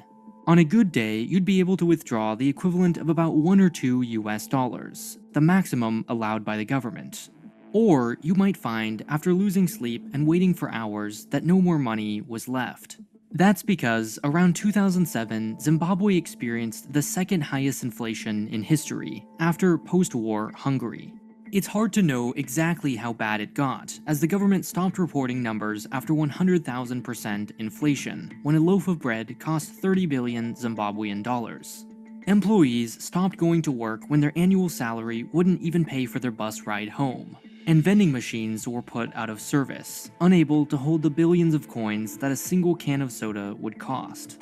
To keep up, the central bank kept printing bigger and bigger banknotes. $1 million, 100 billion, and finally 100 trillion, worth a whole 40 US cents. So how did Zimbabwe get here? And how did this devastating economic crisis help launch Africa's financial technology revolution? Zimbabwe is home to the largest waterfall in the world, Victoria Falls, over twice the height of Niagara and whose tumbling water can be heard 40 kilometers or 25 miles away. Further south are the intricate stone ruins of an 11th century palace city, and savannas everywhere in between hold Africa's Big Five: lions, leopards, elephants, buffalo, and rhinos. Unfortunately, few will ever get to see these wonders. Because, in addition to being blessed with natural beauty, Zimbabwe is also cursed with an abundance of gold, platinum, coal, and diamonds. All things which led Cecil Rhodes of the British South Africa Company to invade the land with a newly invented Maxim gun at the end of the 19th century. The company-run territory was almost entirely governed and exploited by the tiny white minority. Years later, two rival factions emerged: Zimbabwe's African People's Union, supported by the Soviet Union, and the National Union, backed by Mao's China. In 1980, Zimbabwe gained its independence and the National Party won its first election. Almost immediately, with the spirit of nationalism strong, leader Robert Mugabe began doing what all good dictators do: consolidate power. His army, trained by North Korea under Kim Il-sung, began murdering dissidents. He granted himself the power to dissolve parliament, declare martial law, and removed all term limits. Mugabe's authoritarian rule lasted 37 years, just 4 short of Africa's record, and teemed with corruption. He once accidentally let slip that his opponent had won 73% of the vote in the last election before quickly correcting himself. This insatiable thirst for power had... You can watch the full video later, but just to give a glimpse, I hope you understood that, the country launched such big bills because the money had lost all its value. 40 cents worth of trillions of dollars of bill, right? Zimbabwe dollars. So this is a clear example of how hyperinflation, it just makes money lose all its power. Inflation does not cause high interest rate. High interest rates cause inflation. When the interest rates are too high, things become expensive and that leads to inflation. So normally you will see whenever the interest rates are high, the inflation in the country would be high. Okay, Alok?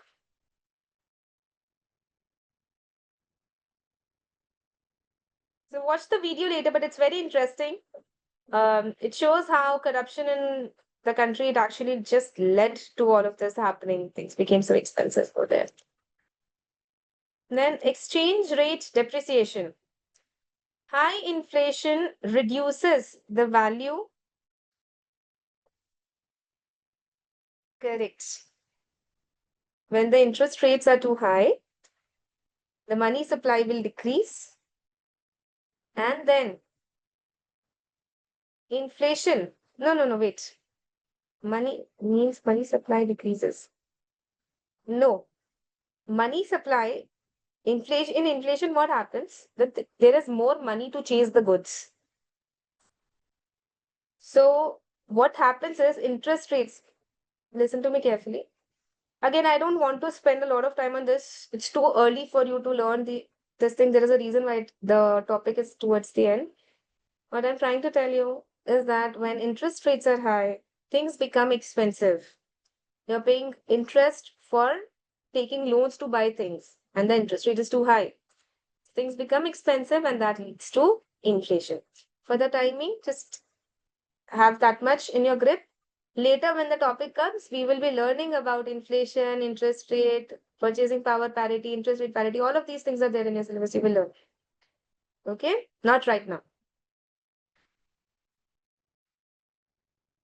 The situation of Nepal is an example of corruption. Absolutely, what is happening right now, the Gen Z population losing all its control and now trying to rebuild the country with the PM, with the president elected through an online poll.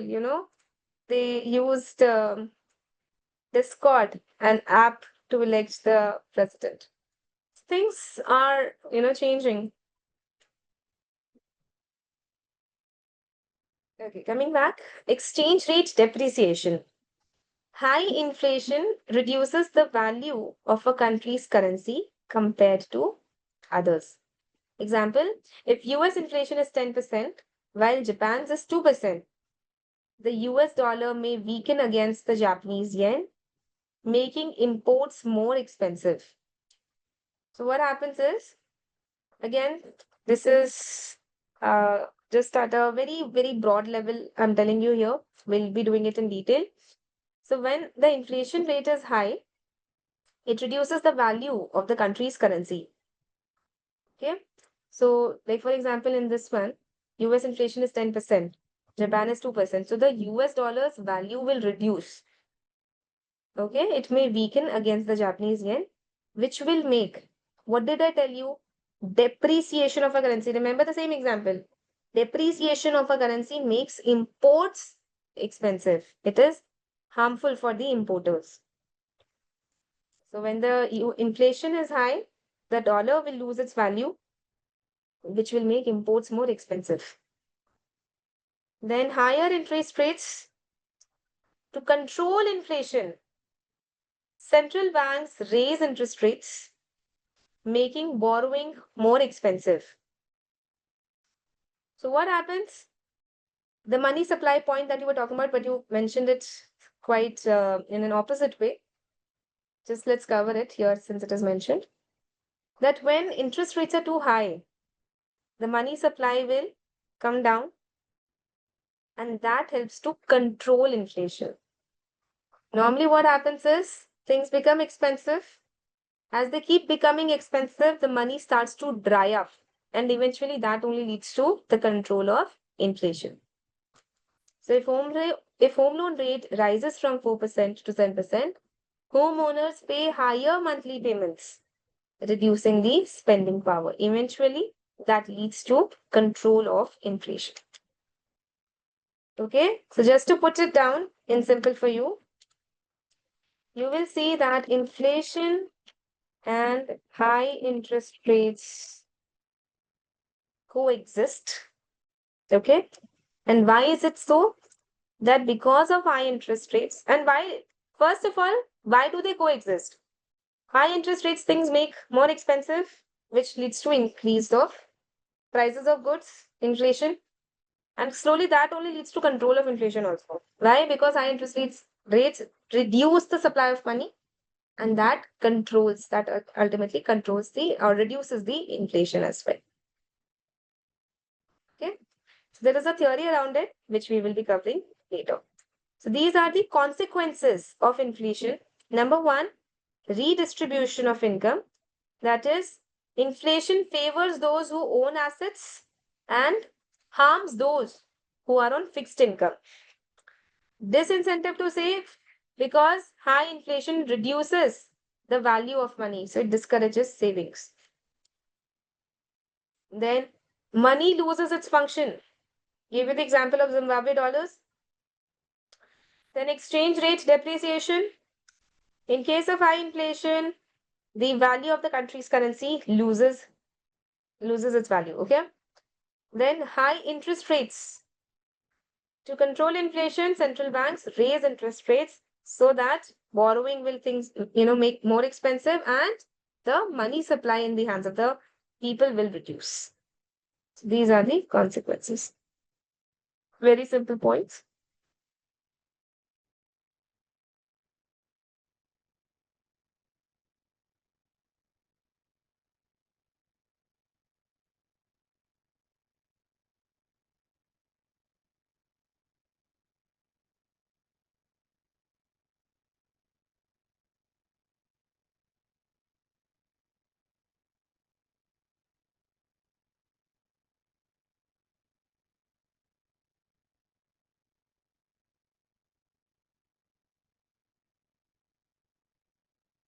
Now let's take a look at the consequences of inflation for businesses.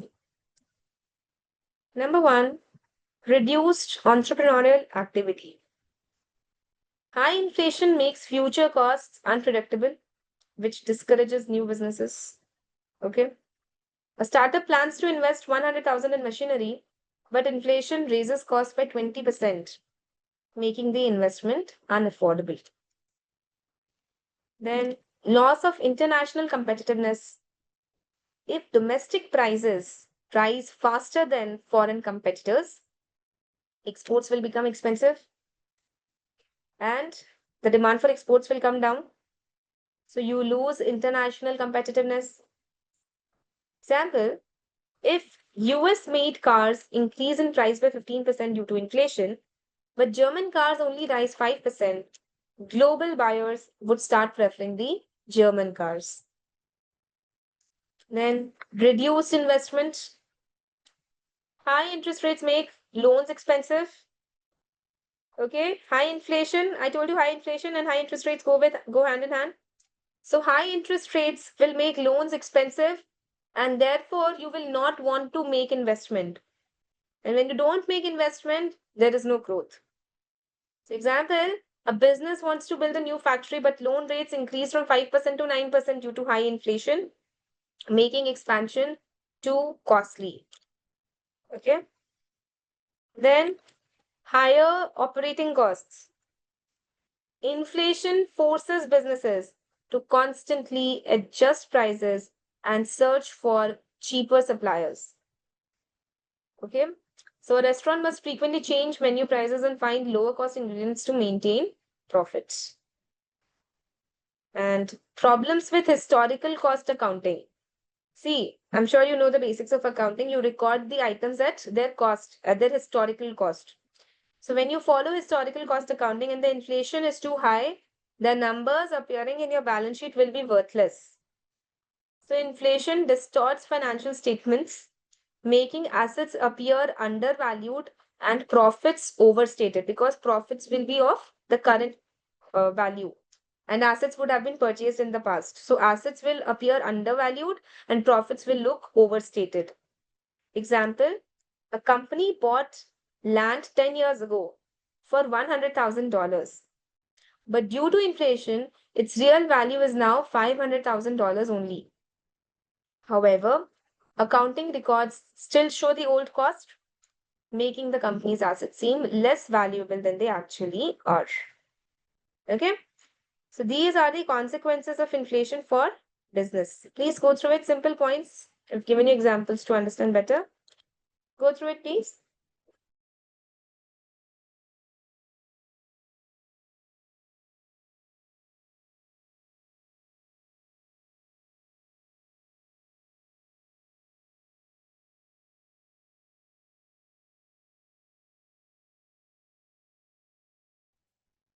So the last point is, let me explain again.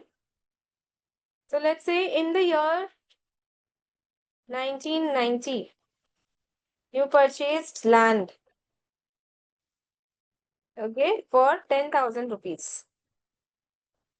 So in your balance sheet, the land will appear for 10,000 rupees only. Now if the inflation is too high, okay, inflation is too high, what will you do? Will you change? I'm talking about your regular form of accounting, not IFRS. IFRS now allows for evaluation. They're accounting earlier than that. So you had purchased land.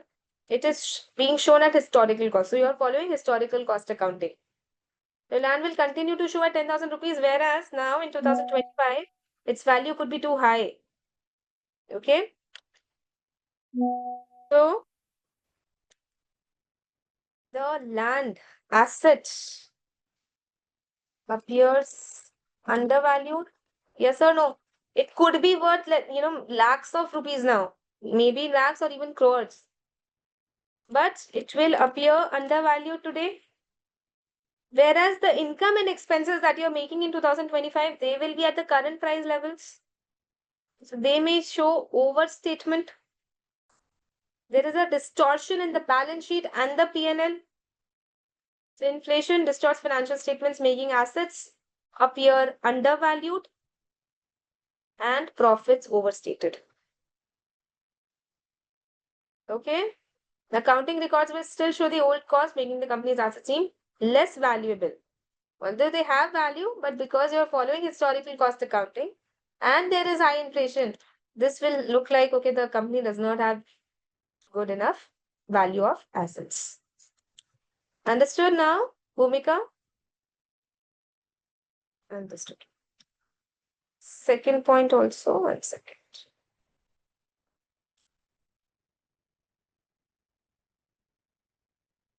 International competitiveness, it's basically when your price increases faster, when your inflation in your country is higher as compared to other sellers in the international market, the price of your goods are too high, so foreign buyers will not be willing to buy your goods. So if US made cars increase in price by 15% due to inflation, but German cars only rise 5%. Global buyers may prefer German cars, so you are losing international competitiveness. The global buyers would now prefer German cars because their cars would be cheaper. So that is what it is talking about. Okay.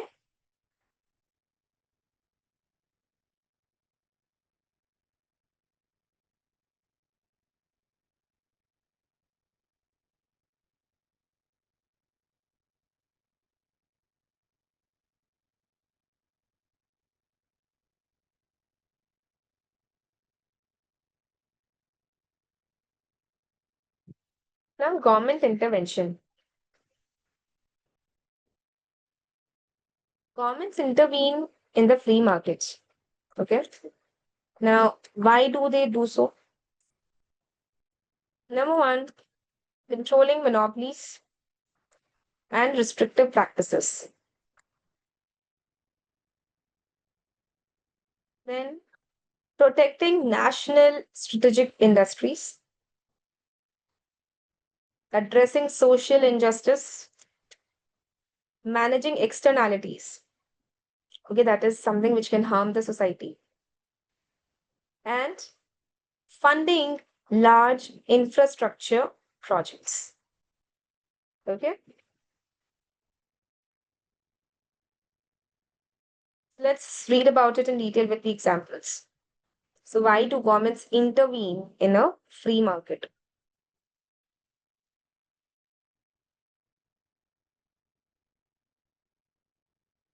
1 second.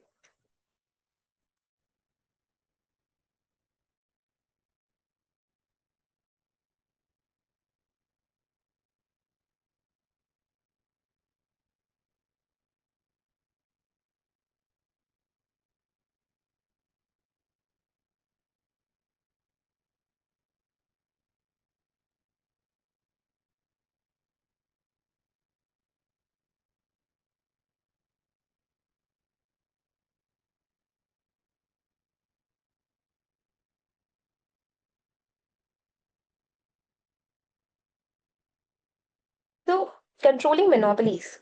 When a single company dominates an industry, it can charge high prices and also it may not offer enough good quality of goods and services. So, it can charge high prices and reduce choices for consumers. Example, if one internet provider controls the entire market, it may increase prices unfairly.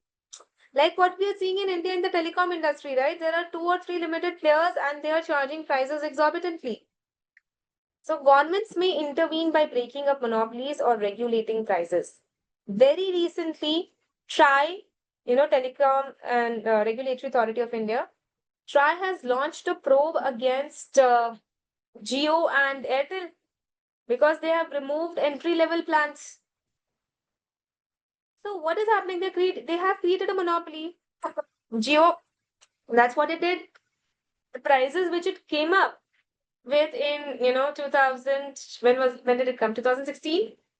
So it just broke away all the existing plans of different players, and it became a monopoly. And that led to what? All, I mean, of all the other companies, so many companies used to be there, Tata, Docomo, then Idea got merged with Vodafone. So many of these companies, they became non-existent now, and they are enjoying the monopolistic, uh, you know, benefits. So now the government is intervening. This is one example of why governments intervene uh, in a free market. Then protecting national strategic industries. Some industries are crucial for a nation's security and economy. Example, the government may subsidize agriculture to ensure food security. Okay. So, to protect industries of which are of national strategic importance, like defense, food, the government may intervene and subsidize as per their requirements. Then, addressing social injustice. The free market may lead to income inequality and poverty. So, without government intervention, some people might not afford basic healthcare and education. So, governments may introduce minimum wage laws, social welfare programs, or free public education. Then, managing externalities. So, companies may create negative externalities which harm society, like a factory pollutes a river, affecting local residents. The government may impose pollution taxes or environmental regulations to control such externalities. Then, funding large infrastructure projects. Some projects like big bridges, highways, railway tunnels, they require huge investments that private businesses will not be able to afford alone. So in that case, the governments intervene. Okay, they build a high speed rail system because it benefits the entire economy, even though private companies wouldn't invest due to high cost. Okay, please take a look at these points. That why do governments intervene in a free market?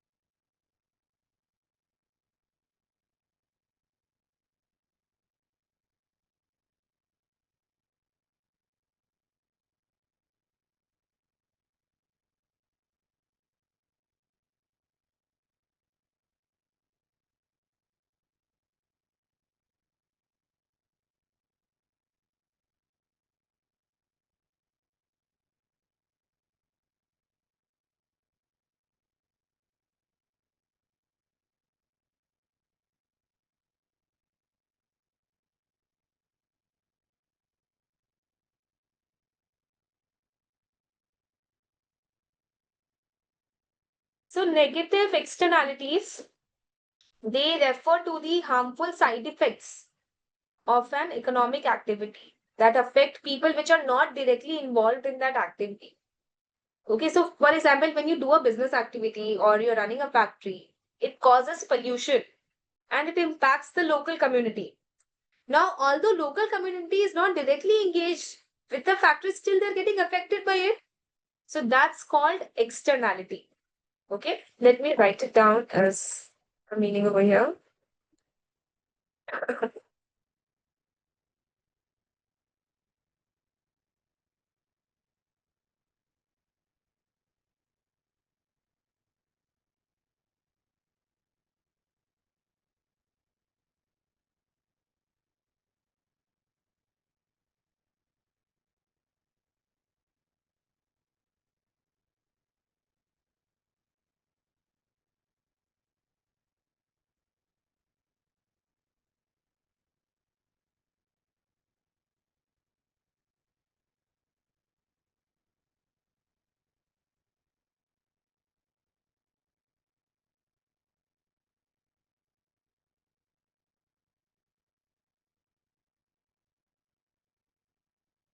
So to manage these externalities, governments intervene. They can impose penalties or taxes so that the companies are careful of the externalities of their activities.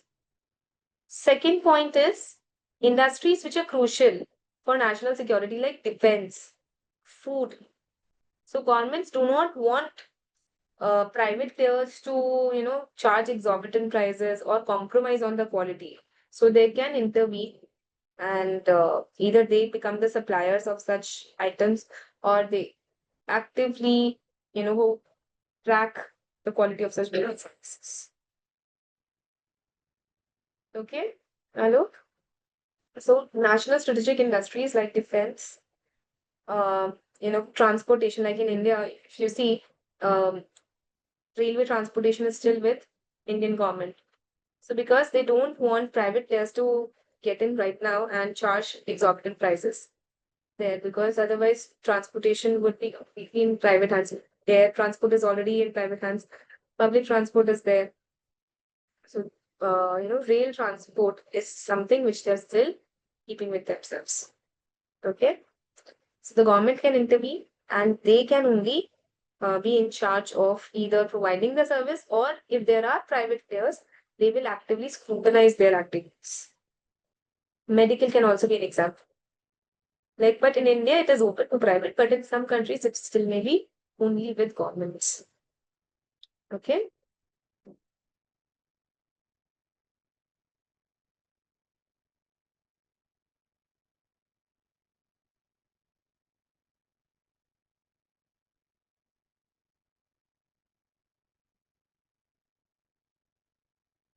This was about government intervention, right? When governments intervene in the activity. Now, privatization.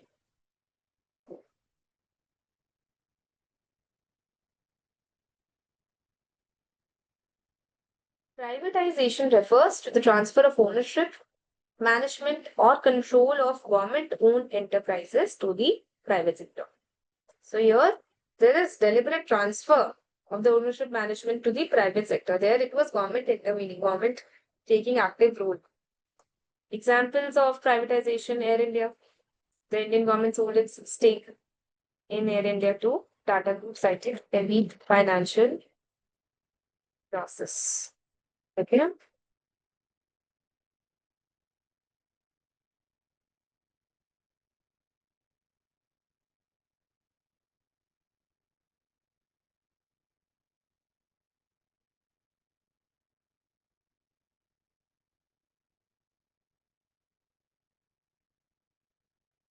So what are the pros of privatization? That is the advantages of privatization. Number one, increase in competition. So after the telecom sector was privatized, companies like Jio, Airtel, and Vodafone led to better services and lower prices for consumers. Okay, earlier there used to be only BSNL. Then a lot of other companies came in. So it brought in increased competition, okay, and better services for consumers. Then boost to government revenues. The sale of Air India to Tata helped reduce government liabilities and generated funds for other projects. So the government is getting away from doing business. Okay, so they are giving it to private players so that they can manage the business well, and that helps the government to reduce their liabilities and generate funds. When they are selling away the stake in such companies, they generate huge funds which can be used for other projects. Okay. Then wider share ownership. LIC IPO allowed common citizens to invest in the country's largest insurance firm. These are the pros of privatization. Now, what are the cons? Creation of private monopolies. If Adani or Tata dominate sectors like airports or ports, they may control pricing unfairly, which is what is happening currently. There are so many charges, especially like in Mumbai airport. There are so many charges which are there. Makes the travel expensive. Then loss of economies of scale.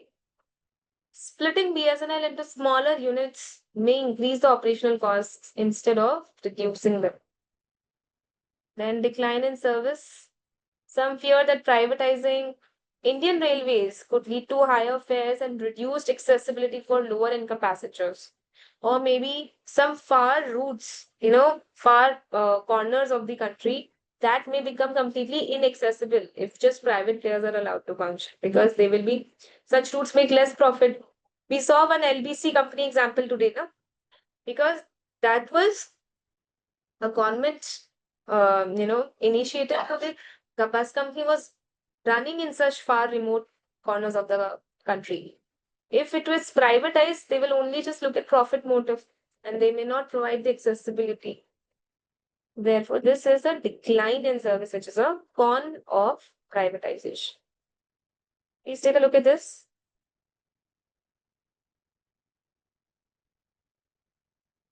Yes, pros mean advantage, cons mean disadvantage.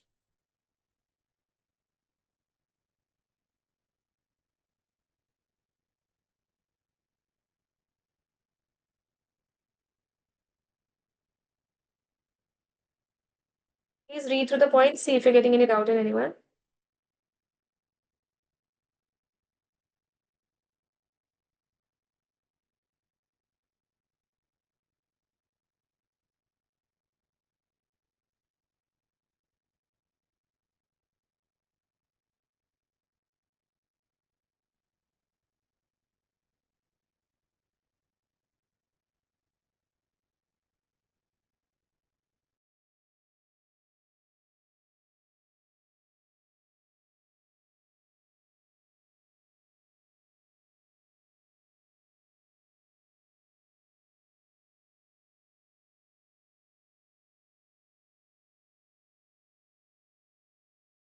All right.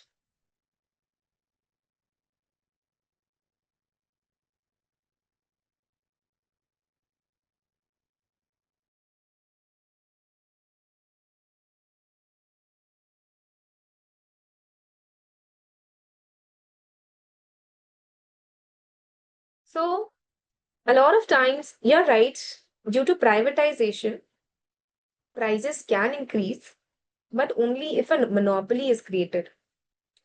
If a lot of private players are allowed, in that case, the prices will only come down and better services would be provided to the consumers. Okay? So, there is a chance of lowering the price.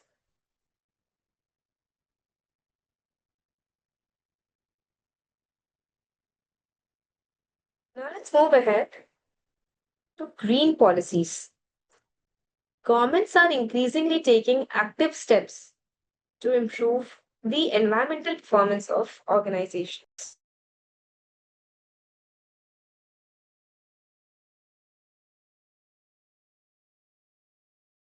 Sometime back, we were just taking a look at ESG standards concept, right? Very briefly, I told you that how the organizations, they are not just focused on profitability, but they are also focused on how their activities impact the environment, society, and the governance structure of the company. Now, the governments are also taking, active steps to improve the environmental performance of the organization. So, measures include carbon credits and trading. Very, very new age topic, I would say. So, what happens is government sets limit on greenhouse gas emissions for companies.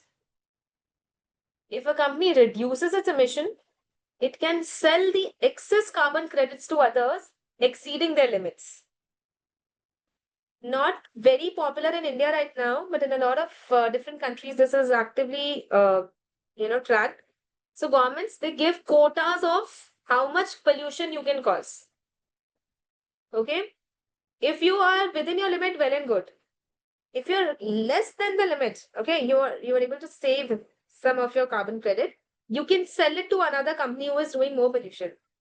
Can make money out of it. So government sets limit. It is like giving quotas of greenhouse gas emission what each company can make. Example, a steel factory adopting renewable energy and reducing emissions can sell carbon credits to another factory struggling to meet its targets. Okay, that's called carbon credit and trading. So this is a part of green policies which the governments are now introducing in a lot of countries. Then environmental agencies. Governments establish organizations like the UK Environment Agency to enforce sustainability regulations. Example, the US Environmental Protection Agency regulates emissions and penalizes companies violating pollution norms. Like in India, also we have tribunals, the Green Tribunal. So they impose penalties if the companies don't follow the environmental norms.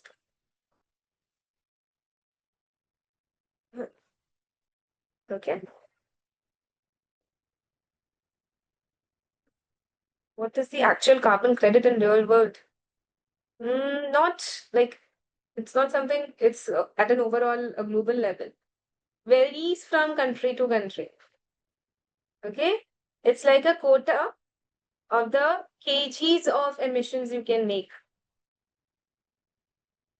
It's in kgs.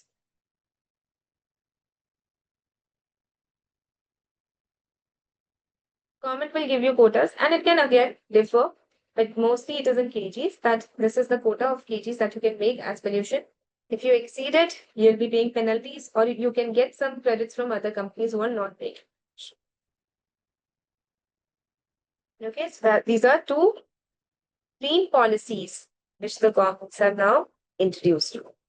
I would say try to remember this carbon credit concept. If it comes in a question and you're able to write about it, nothing like it. It's a simple concept. Okay, it's about the government setting limits on the gas emissions which the companies can make. Okay.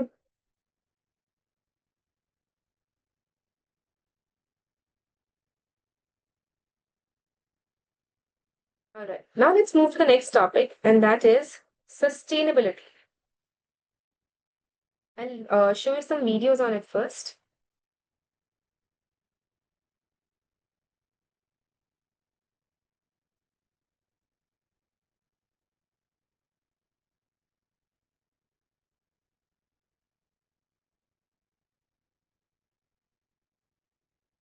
This video is sponsored by Ting. Start paying only for the data you actually use and get $25 off.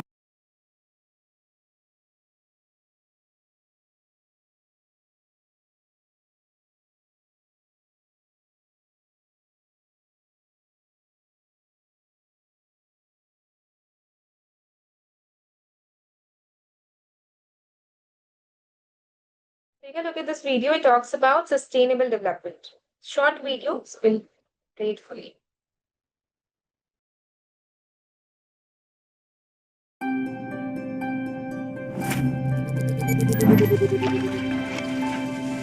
Hi guys! Do you have time for a few quick questions? I see you're having a lot of fun, but do you ever stop and think if what you do is sustainable? And do you know what sustainable development means? Sustainable development is to make the world a better place for everyone now without destroying the possibilities for the next generations. If you wonder if something is sustainable, you can ask yourself, can we do this over and over again forever? Sustainable development means that we need to keep three things in mind at once: social progress, economic development, and climate and environment. First of all, we have to take care of our planet. We have many natural ecosystems that must be in balance in order for us to live here. The climate system is one of them. This system ensures that the temperature is correct and that the atmosphere emits exactly the right amount of solar energy. When we emit harmful greenhouse gases such as CO2, we clog the atmosphere. This changes the temperatures on Earth, which again affects our development. How we produce and use energy is incredibly important. Oil and coal are examples of energy we may run out of. Water, wind, and sun, however, will always be here. Using the lasting sources of energy that renew themselves is good for the planet and can provide jobs for years to come. Economics. Almost everything we develop, buy, and trade starts with nature.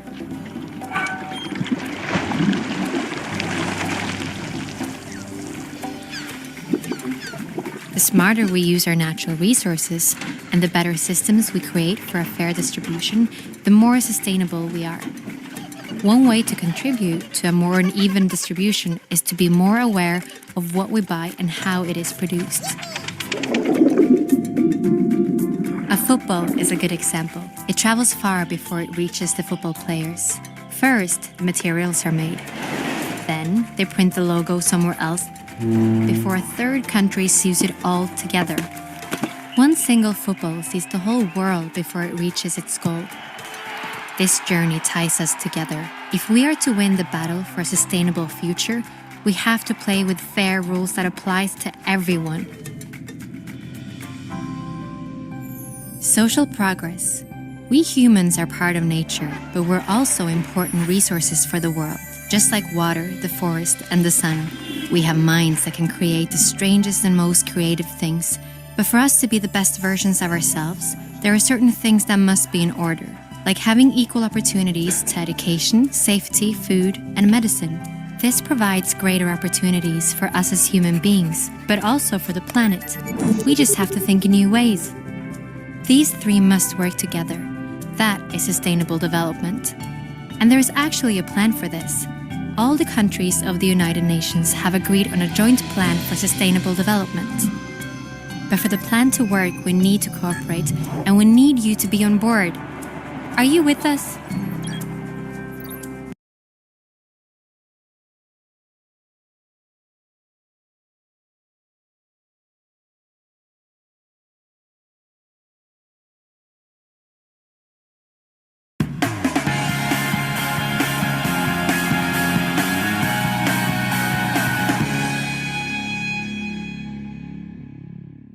This is Peter.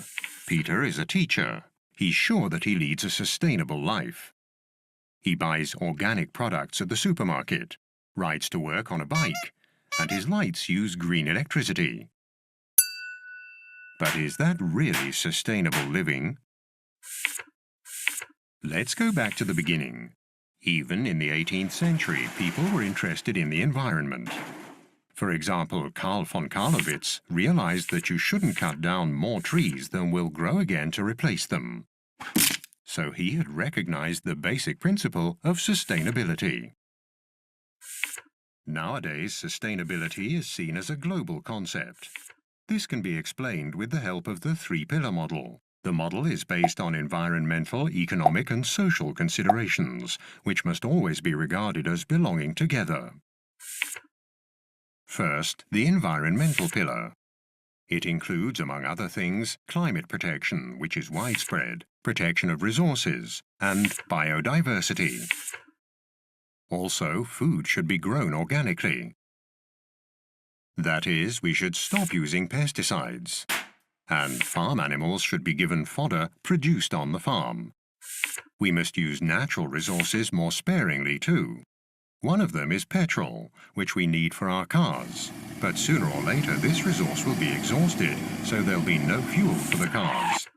This is why we're looking very hard for an environmentally friendly alternative, so that future generations will have environmentally friendly cars. Electric ones, for example. The next pillar is the economy, that is, business and industry. In future, at the supermarket, Peter should only find produce that's in season in his region, like strawberries in summer. Mangoes from Brazil or bananas from Colombia and Ecuador arrive by air from a very long way away. Transporting them causes a lot of pollution. The third pillar of sustainability is the social element. Goals here include, for example, better education and training opportunities, equal rights for men and women, fighting poverty, and prosperity for the whole of humanity. One beverage manufacturer from an industrialized country has quite a bit of catching up to do here. It repeatedly takes over the wells of villages in India because it needs the water to make its products there. That isn't very sustainable. Peter doesn't think so either. After all, at least a little water should be left in the wells for the Indian population. So Peter tries to do justice to the three-pillar model.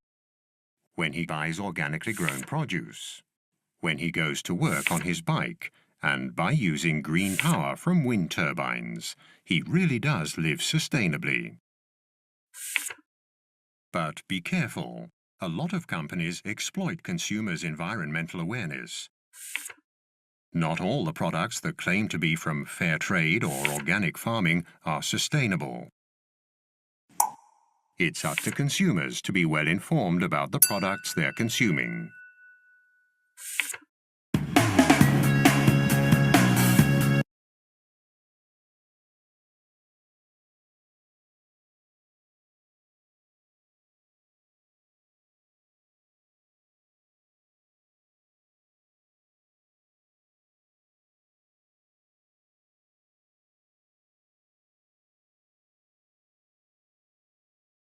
I hope you got an idea about sustainability.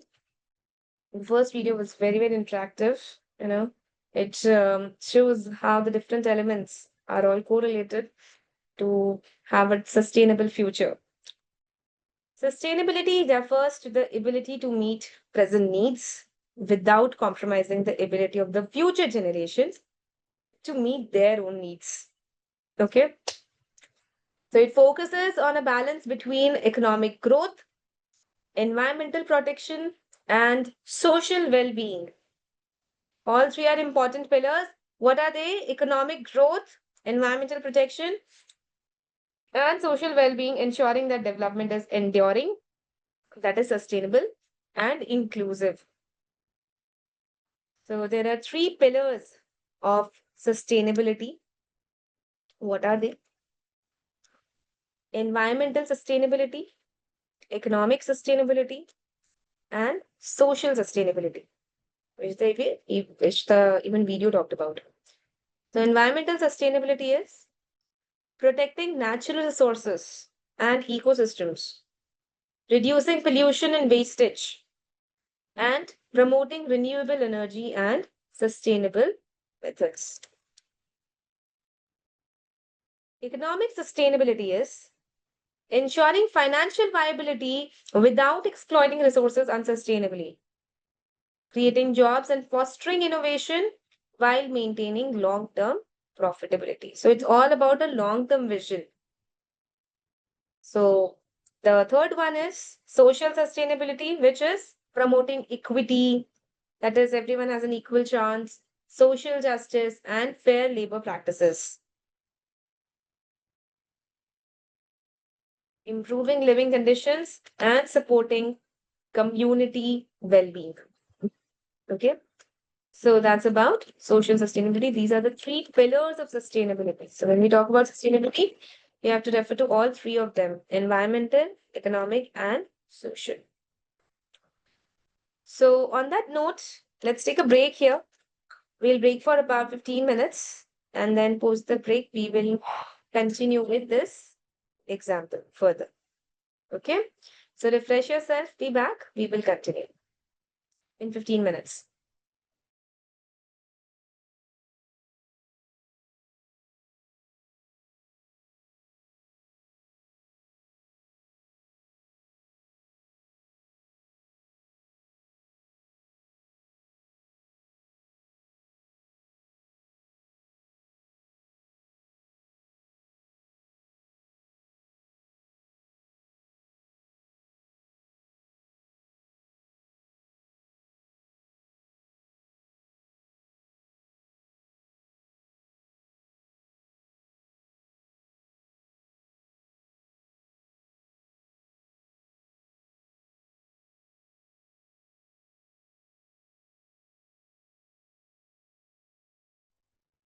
Hello everyone, welcome back from the break.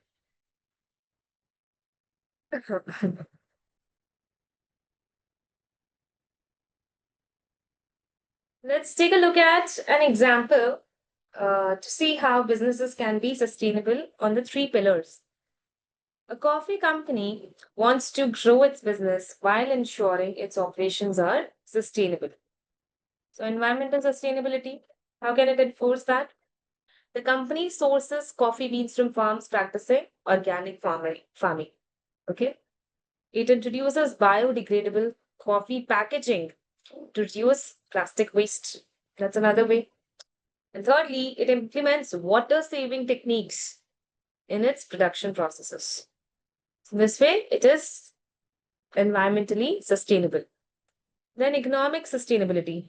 The company invests in its farmers by providing fair trade practices, ensuring farmers earn a sustainable livelihood. So the farmers are compensated fairly for the coffee beans that they supply. It uses cost efficient renewable energy to power its manufacturing plants. Then, social sustainability. The company funds education and healthcare programs for farming communities. Then it builds long-term relationships with suppliers, fostering trust and collaboration. And it encourages diversity and inclusion. So basically, different people are given chance in the company. So that's how it is socially sustainable. Okay. So remember this 3 pillars of sustainability.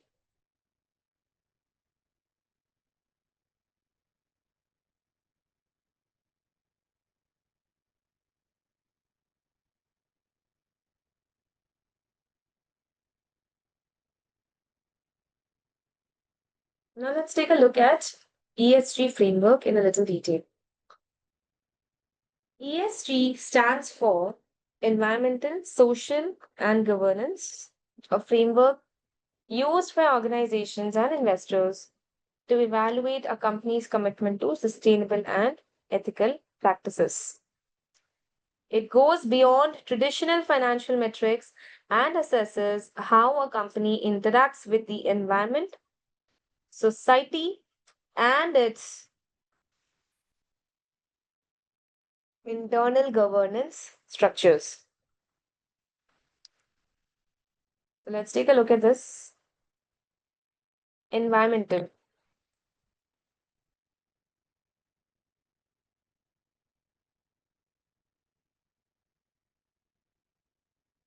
This dimension focuses on a company's impact on the natural environment.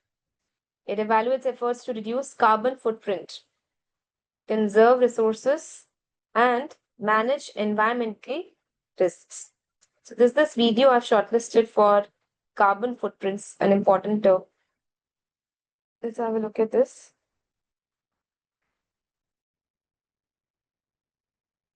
Hi, we're talking about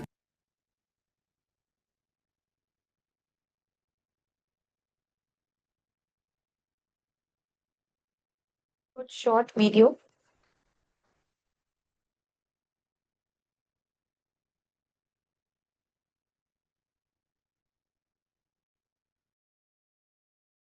carbon footprint.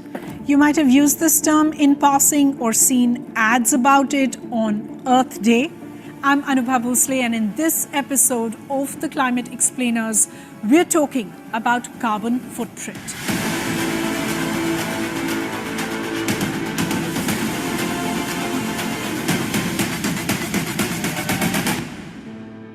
Now, carbon footprint is a simple way to measure the greenhouse gas emissions caused by anyone. It could be a person, an organization, an event, or a product. It's kind of a first step for those who want to tackle climate change and are ready for action. Now, facts first. We live in a world where we use and consume all the time. Nearly everything we use involves fossil fuels in some way or the other, and thus releasing greenhouse gases into the atmosphere.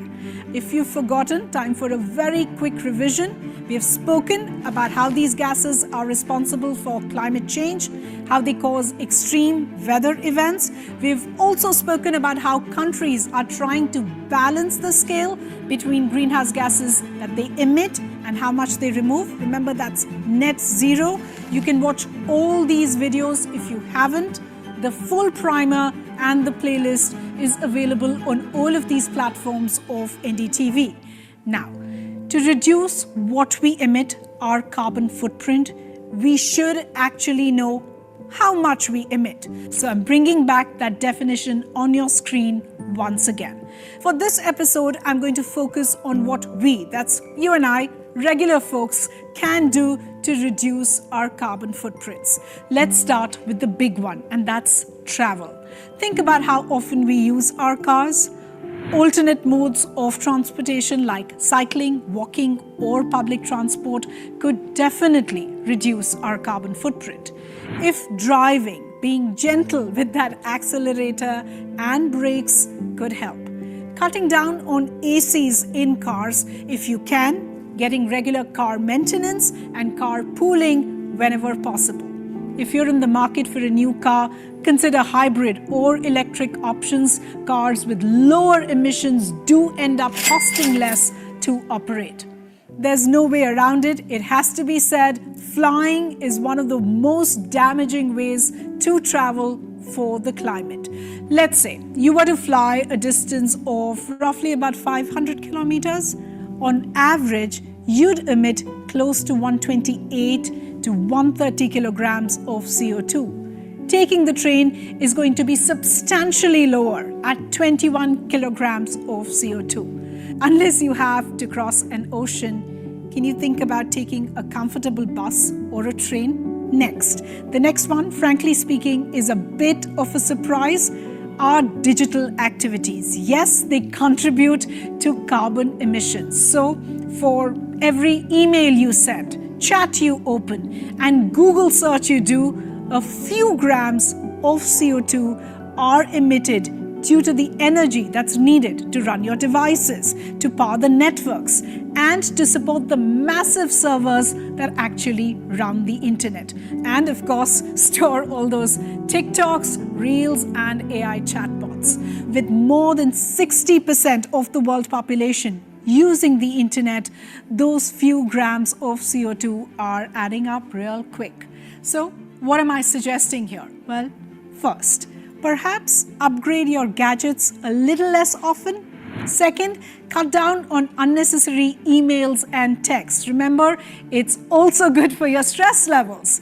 The third one is my favorite. Use links instead of attachments. Reduce the time that's spent on watching videos online.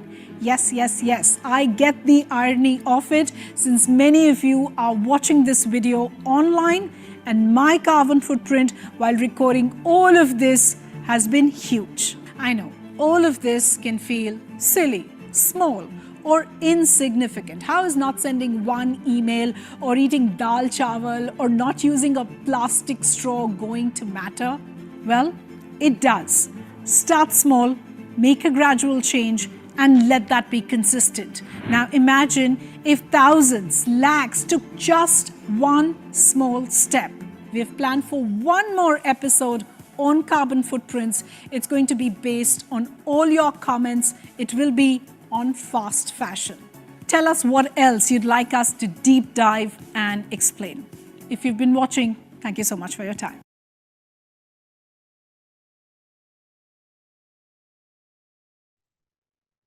Did you understand the importance of your daily activities? The smallest of activities like sending a mail. So this is how important carbon footprint is in today's world. Such an interesting video, right? So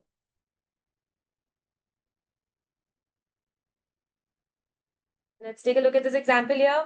A company like Tesla emphasizes electric vehicles to reduce reliance on fossil fuels, contributing to lower carbon emissions and environmental sustainability.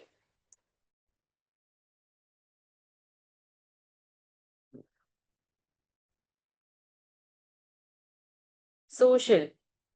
This dimension examines how a company manages relationship with employees, customers, communities, and other stakeholders.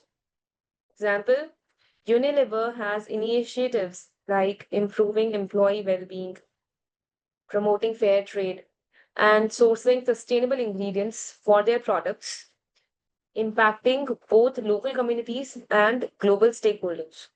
So I'll give you one example over here. So while I was working with Flipkart, you might, if you use the app, you would know that very soon, in a few days, They are going to be live with their big billion day sale. Okay. And I've been, I'd say, I'm lucky to be a part of three big billion day sale events from within the company. And the night it goes live, that 12 o'clock, it is madhouse. It's indeed madhouse in the company. Okay. So we work till very late, like we have worked till like 4 or 5 in the morning the night it goes live. And it's all fun. It's not like you're slogging. It's actually fun, the type of environment that is there in the company. Everyone's like boosting for the numbers of iPhones that have been sold or different, you know, targets being met. And it's during this madhouse, the company also takes care of its employees in different ways. There would be rejuvenation rooms. You can just go in and relax. There would be soothing music, a lot of good, I don't know what to call it, but a lot of yoga related stuff being kept, just to help you relax and soothe, because everyone is like working overtime. They in fact place beds in the company, workspace. Bunk beds are there. So it's how a company, these are times where the employees, they have to give overtime, and then the company also takes care of it. Okay.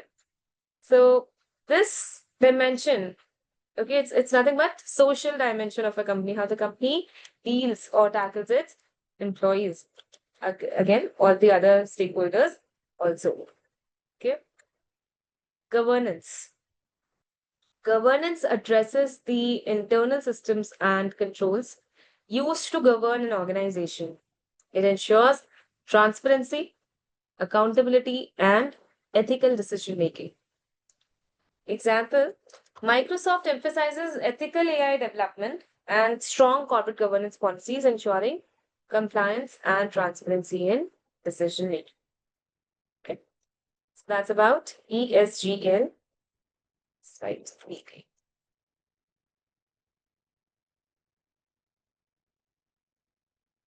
So now we move to slightly easier theory topics. We're all a little too much of economics, of environment. Now we'll move more to finance related theory. Okay, I hope it is clear so far. Anyone having any queries, please let me know.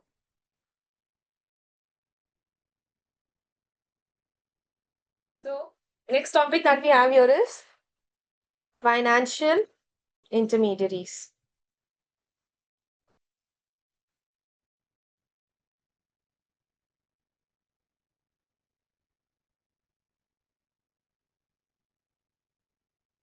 Financial intermediaries are institutions that facilitate the flow of funds between savers, that is, who have excess money, and borrowers, that is, who need money.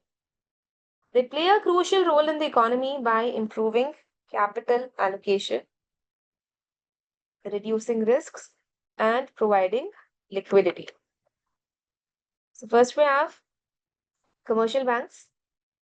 These institutions accept deposits from individuals. Commercial banks are regular banks where you and me, all of us put our money.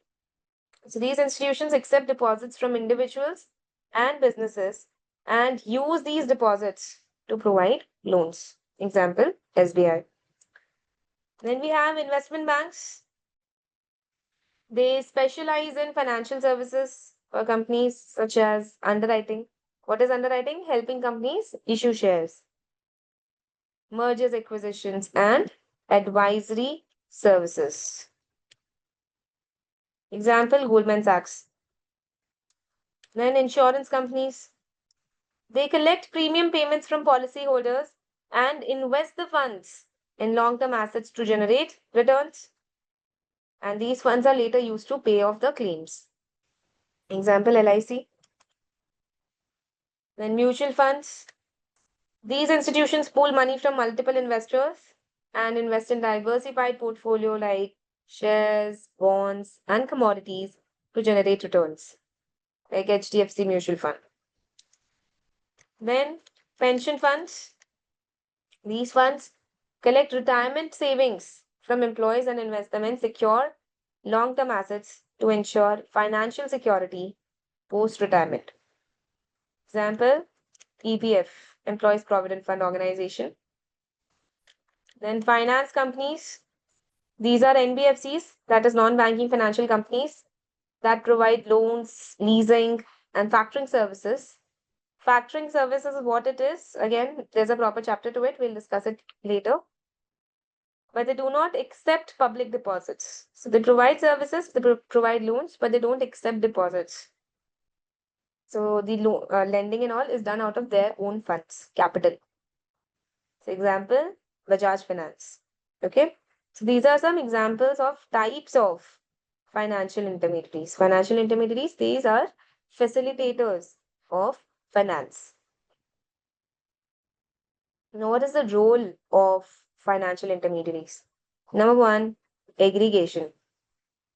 What does it say? Aggregation. So what financial intermediaries, they collect small deposits from multiple individuals and pool them together to provide larger loans. Example, a bank accepts saving deposits from thousands of individuals. Each depositor, like you and me, we might be saving small amounts. So each depositor might save only $500, but the bank can pool these deposits and lend maybe $1 million to a business for expansion. So financial intermediaries, they provide the service of aggregation. Then maturity transformation. Financial intermediaries convert short-term deposits into long-term loans. Example, see, when we are putting money with the bank, we put it for short duration. We can take it out anytime. But then the banks, what they do, since they are clubbing the money of so many people together, not everyone will withdraw their money on the same way. So the bank, what it does, it receives deposits from customers that can be withdrawn at any time from the savings account. However, the bank uses these funds to provide a 10-year home loan. So it is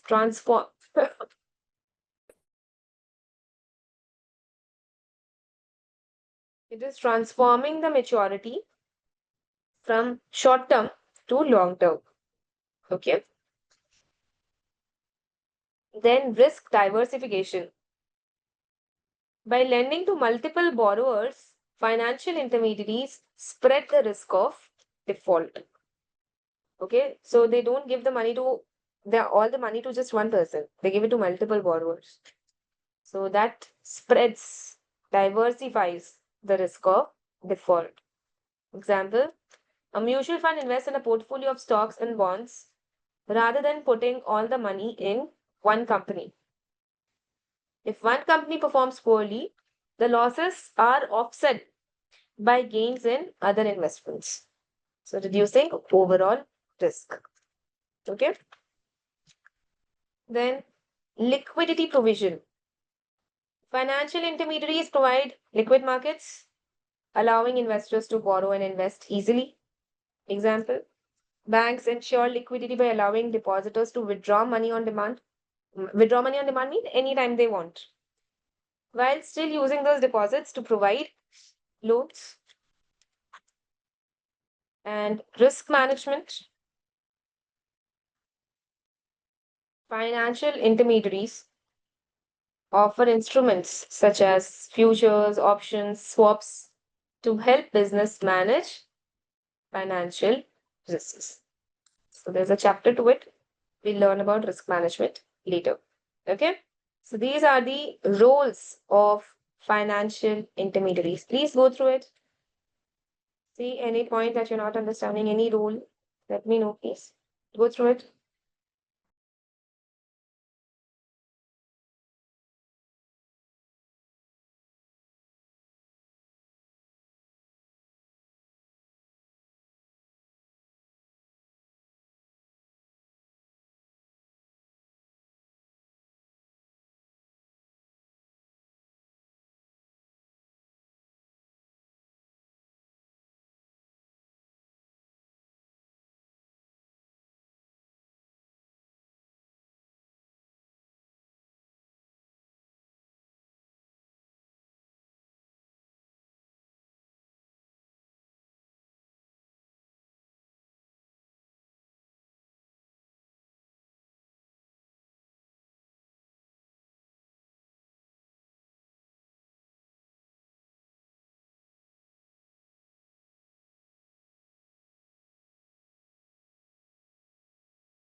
Please explain risk diversification.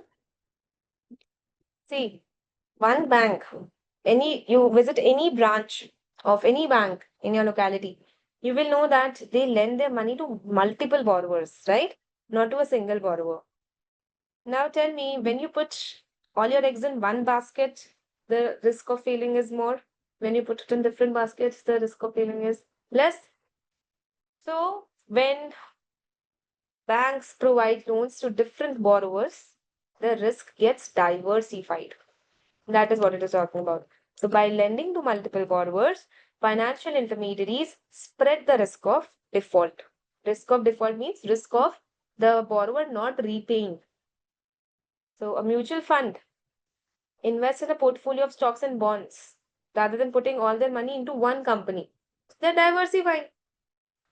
So if one company performs poorly, the losses of that company will be offset by the gains of some other company which the mutual fund would have invested in. So that's risk diversification. Understood? Amina? Clear. Okay. Now let's move ahead.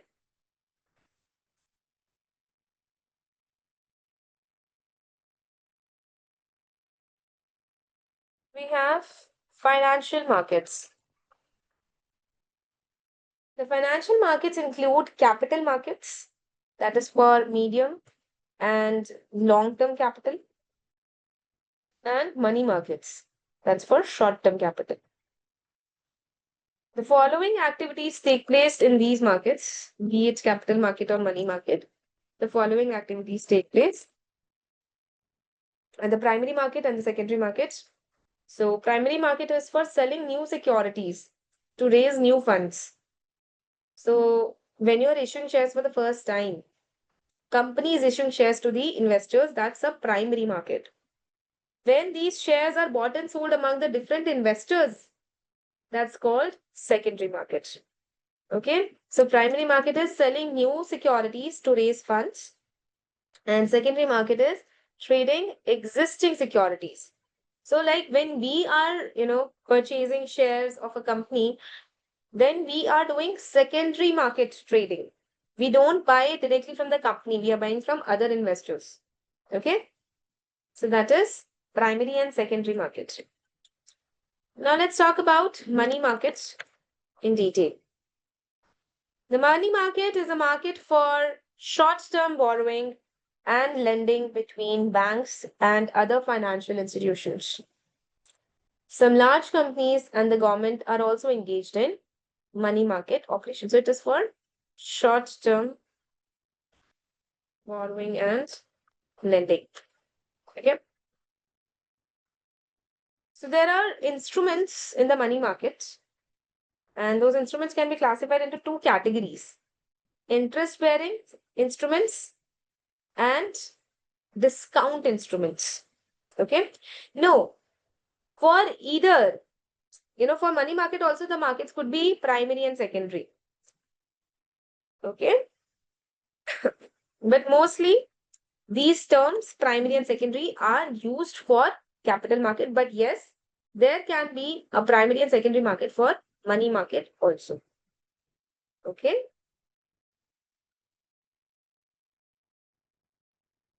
Yes, so money market instrument. So there are two types of instruments. One is interest bearing instrument. Okay. And the other is discount instruments. So we learn about such instruments now. Interest bearing instruments provide a fixed interest over a specified period. So first type of instrument here is certificate of deposit. Certificate of deposit, now CD in your mind, remember it as FD. You place an FD with a bank, just like that, you place CD with a company. That's the only difference. So CD is a savings product issued by commercial banks. Okay.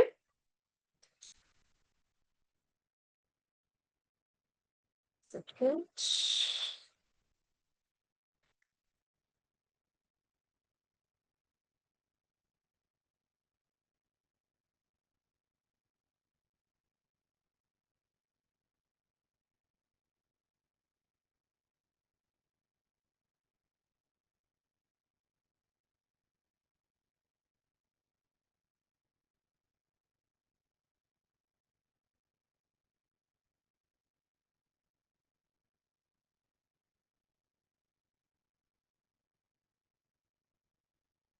My bad, Sonia.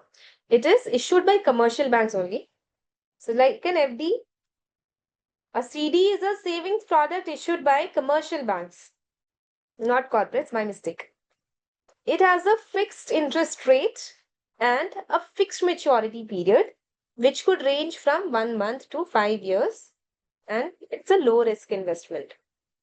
So, example, a bank issues a 1 year CD with an interest rate of 4% per annum. So, Mr. A invests $10,000. So, at the end of the year, Mr. A receives the principal amount along with interest of $400. Okay, so CD is like FD, certificate of deposits. And then, second category is repurchase agreements or repo. Repos are short term borrowing instruments often used for overnight loans, okay, for a day or two. A seller, borrower, sells securities like common bonds to an investor with an agreement to repurchase them at a higher price at a future date. Example, a bank needs funds for a short period, let's say 7 days, and sells government securities worth 1 million to an investor.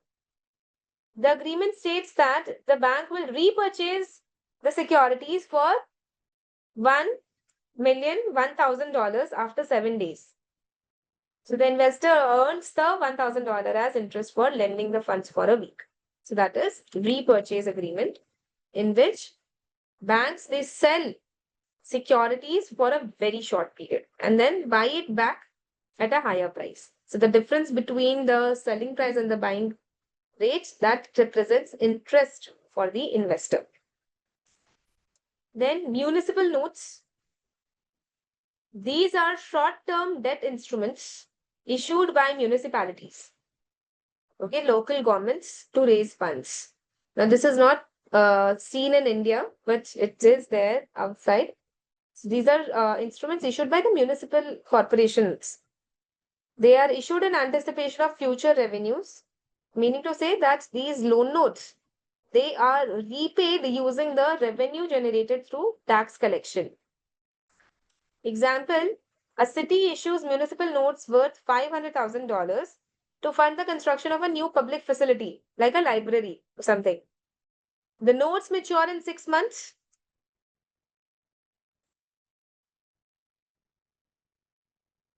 The notes mature in 6 months, and the repayment is funded through tax collection in the next tax cycle.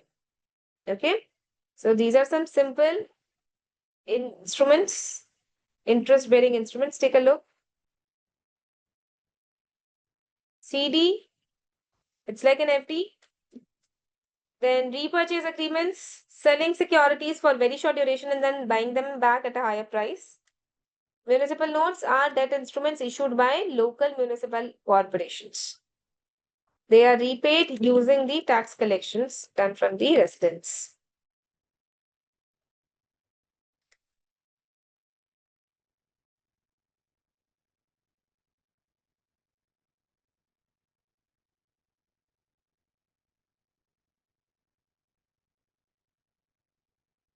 Okay.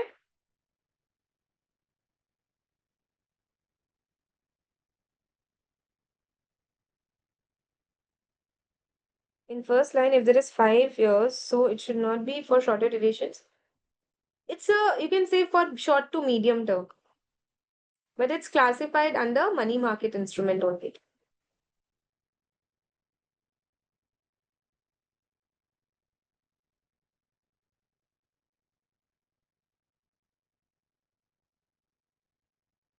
Okay. All right, let's move ahead. So the next category of instruments are discount instruments. So discount instruments are sold at a discount to nominal value and pay no regular interest. Interest won't be there. The instruments are issued at discount and redeemed at par. That ways. Okay. So zero coupon instruments, at maturity, the investor receives the full face value and the difference represents the return for the investor. So first we have bill of exchange. Bill of exchange acts as an order for the buyer to pay the seller a specified amount at a specified future date. Ma'am, what does it mean? You might have heard about bill of exchange. Let me explain to you with some example. Let's say I sell goods to you. Okay, I am selling goods worth $10,000 to you. Okay, one thing is you pay me. If you have the money, you pay me. But you don't have the money. So what you do, you accept a bill of exchange. The buyer accepts a bill of exchange promising to pay me in 60 days. Any day, but let's for example take 60 days. So you are promising, you are accepting that okay, I owe Anushka Jain $10,000. I will pay her in 60 days. The seller needs cash immediately. You will be paying to me in 60 days, but I need the cash now. So what I do, I take that bill that you signed, I take the bill to my banker and I tell my banker that okay, you keep some discount and give me balance money. So the seller, that is me, I go to the bank with my bill and get it discounted at 5%. The discount will be what? $10,000 into 5% into 60 by 365. Or for simple, let's take 360 days. Okay. So some $82 of discount it will deduct. And the bank will pay me 10,000 minus 82, $9,900. Then what will the bank do? So my bank will collect the full amount from you when the maturity of the bill comes. Okay. So that is how bill of exchange is a financing instrument. It's giving me the money when I need it. Okay, so that's a bill of exchange. It's a discount instrument. Then next we have commercial paper. Commercial paper is an unsecured short-term debt instrument issued by companies with extremely high credit rating. Companies which are highly reputed, they issue unsecured debt instruments to meet short-term funding needs. It matures in 1 to 270 days and is sold at a discount. Example, a large company issues a commercial paper with a face value of $1,000 maturing in 3 months. It is sold to investors at a discounted price of $980. At maturity, the investor receives the full $1,000, earning a return of $20. Okay, so what is commercial paper? Unsecured debt instrument issued by highly reputable companies to meet their short-term funding needs.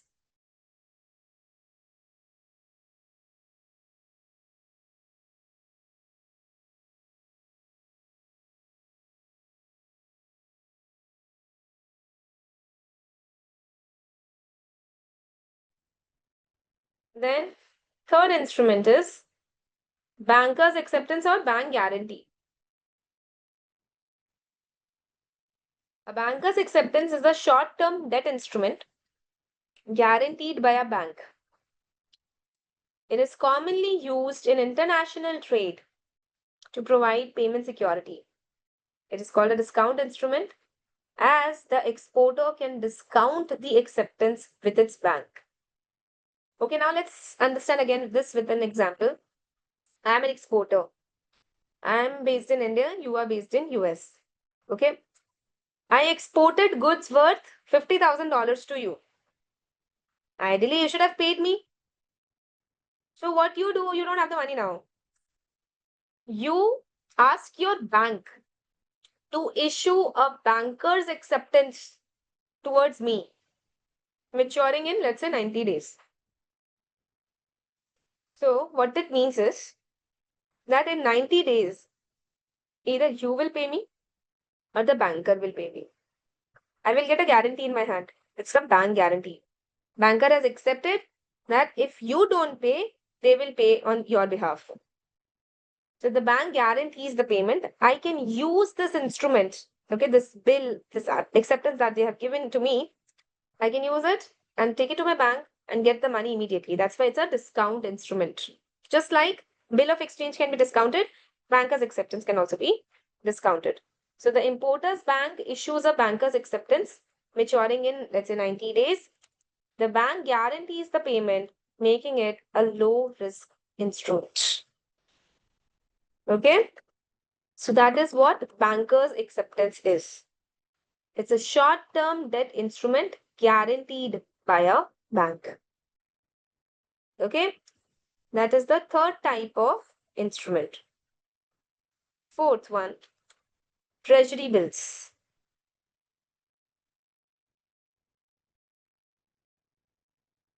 Yes, banks charge fees for their guarantee. The bank, your banker, they will charge you a certain fees, very small percentage of the amount of the receivable they will charge.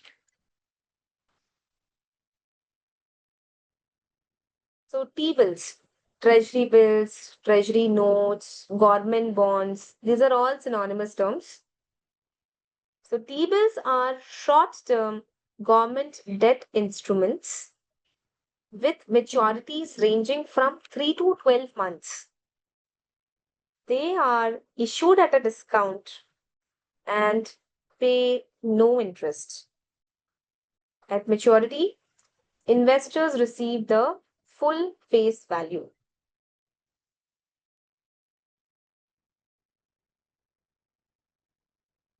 Okay, there is one doubt in the chat. I'll just check that. If you need after 1 month money, are your creditors placed whether it's still pending? So that is, you're saying if the customer has cleared my dues. Is that what you're saying, Preeti? If the customer has cleared the dues, then no role of the bank. However, if I've discounted it already, the bank will charge me interest for that period. Okay, the customer can clear the dues anytime they want. However, the customers don't usually do it. They will do it on the due date only. Okay.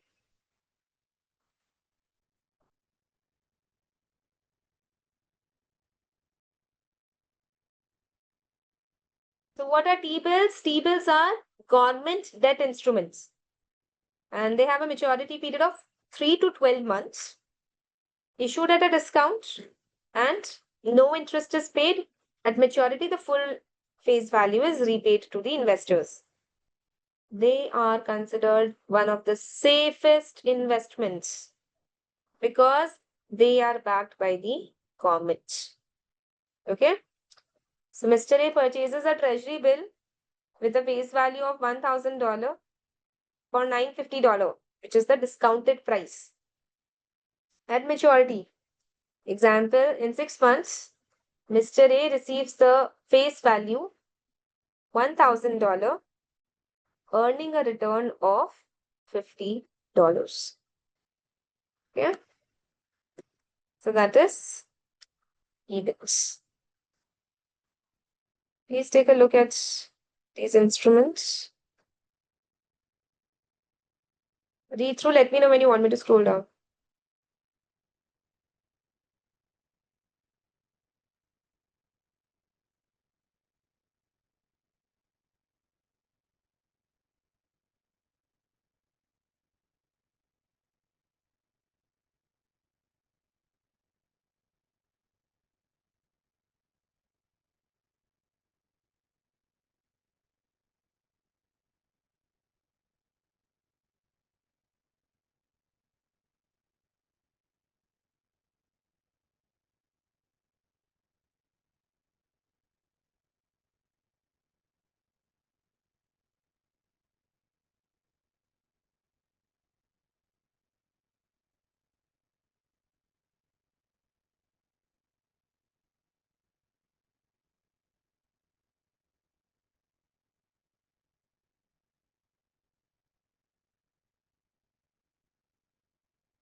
Okay, read through this.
Okay, let us now move ahead.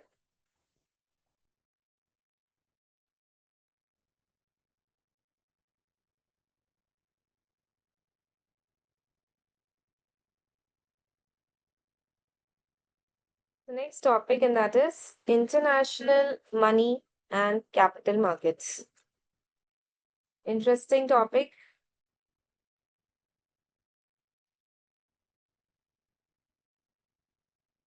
First, we have euro currency market. So when you see the term euro, don't think it is got something to do about Europe or the euro currency. Nothing about that. Euro means a foreign currency. Okay. So euro currency markets refer to international money markets where currencies are held and deposited outside their country of origin. Okay. That means when you are holding a currency outside their country of origin, basically if you're holding US dollars in India. So the term euro currency does not imply only the euro.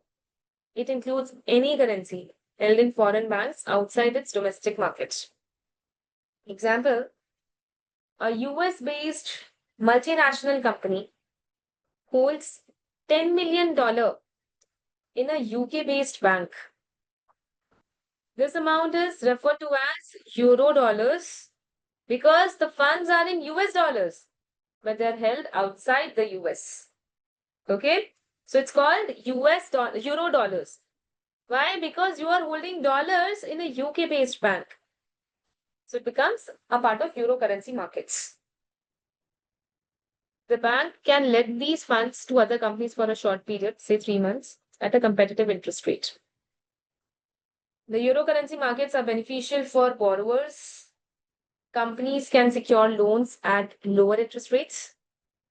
And for lenders, so banks can lend excess funds to earn interest. Okay, so they can borrow and lend in foreign currency. Then euro bond markets. Euro bond markets refer to international capital market. See, this was international money market, euro currency markets. Euro bond markets are international capital markets. What are capital markets? Markets for long term.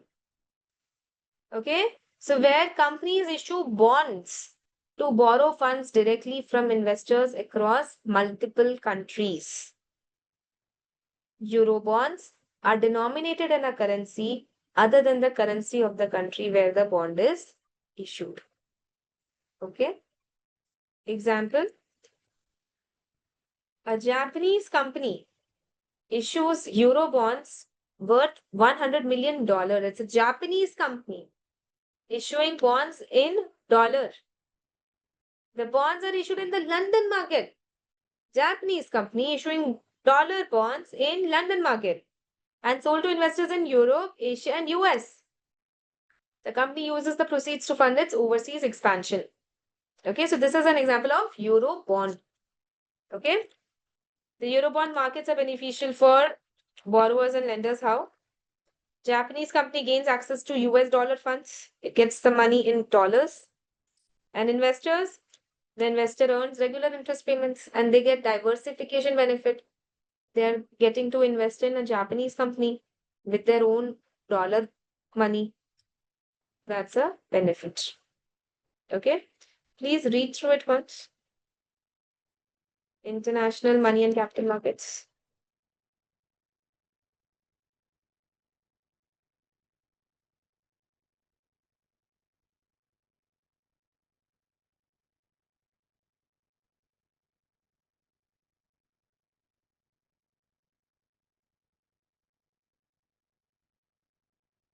See, this is for short term. See, money markets are for short term. Okay. You're holding the money like in a savings bank account. So US based multinational company holding $10 million in a UK based bank. That's for a very short time. Okay. The funds can be used for short period.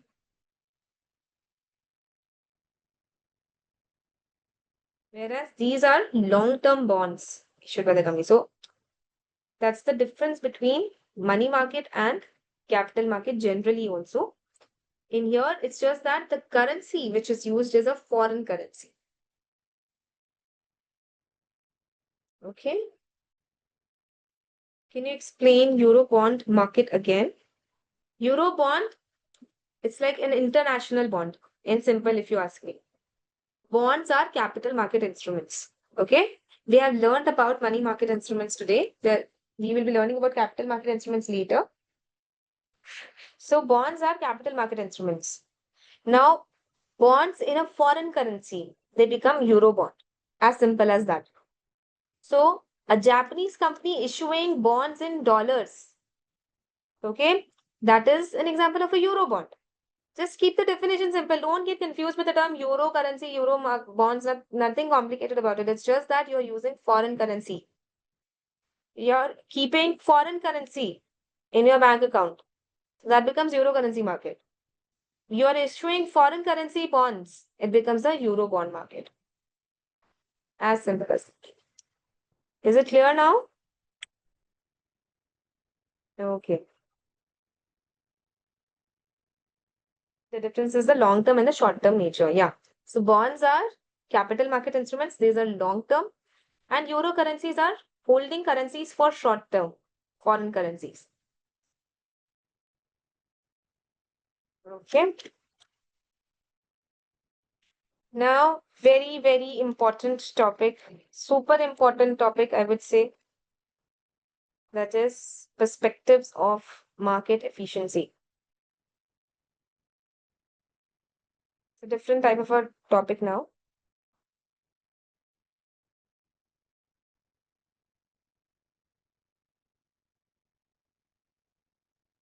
All of you, 100% attention here.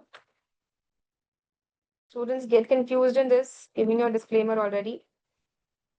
It is a difficult topic, so all of you, just listen to me carefully, it will be fine. But pay attention. So, perspectives of market efficiency. So far we have been using the term market. What is market? Where securities are traded, bought and sold. Now, the market can be efficient or inefficient. Market, where the trading of securities happen, can be efficient or inefficient. So, there are perspectives to look at whether a market is efficient or not. Okay, so there are perspectives to look at it.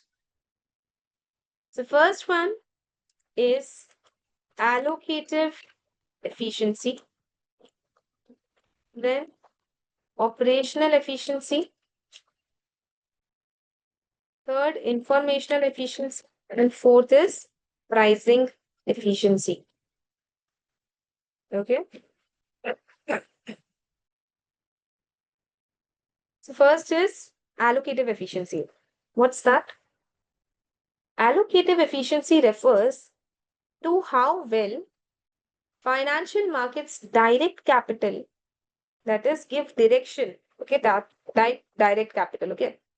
So allocative efficiency refers to how well financial markets direct capital to the most productive and efficient uses.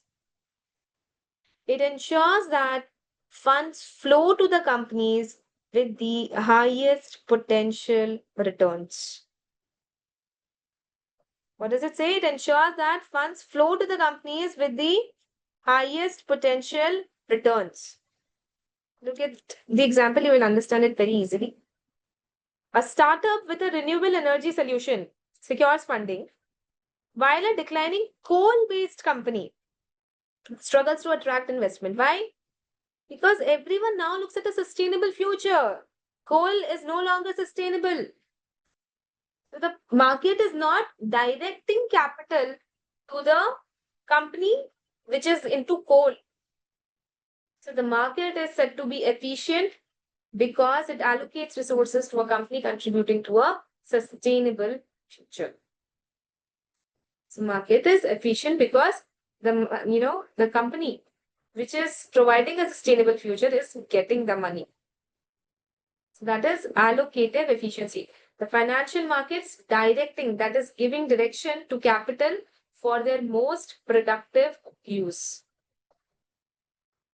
Then we have operational efficiency. Operational efficiency focuses on minimizing transaction costs and ensuring seamless trading. It ensures that market participants can trade securities quickly and at low cost, fostering liquidity and high trading volumes. So, limited transaction cost. Example, stock exchanges like NSE and BSE allow millions of transactions to occur per second with minimal transaction fees. So this enhances operational efficiency by reducing the cost and time associated with buying or selling stocks. Okay, so operational efficiency is about minimizing transaction costs. If the costs are low, then the participation of the investors would be high. Then informational efficiency. Informational efficiency refers to the extent to which all relevant information, very, very important, everyone. Informational efficiency refers to the extent, the limit to which all relevant information, the information could be past information, something that happened in the past, public information, something new information but publicly known, or insider information, something which only the insiders of the company know. So the extent to which all relevant information is reflected in the stock prices. Example, if a publicly traded company announces record profits, its stock price immediately rises to reflect the new information. So investors will not be able to make a gain by acting on this news, because by the time they act on this news, the price would have already increased. The market would have already factored this information. What does it say? If a publicly traded company announces record profits, very high profits, its stock price immediately rises to reflect the new information. Investors cannot gain an advantage by acting on this news later, since the information is already factored into the stock price. Okay, that is informational efficiency. And lastly, pricing efficiency. So pricing efficiency examines whether the market prices accurately, that the prices are correctly reflected, that the prices of the stock are truly reflective of the company's value. So pricing efficiency examines whether market prices accurately reflect all known information about the stock. This ensures that prices provide a true representation of a stock's intrinsic value, the inherent, the fundamental value of a company. Okay.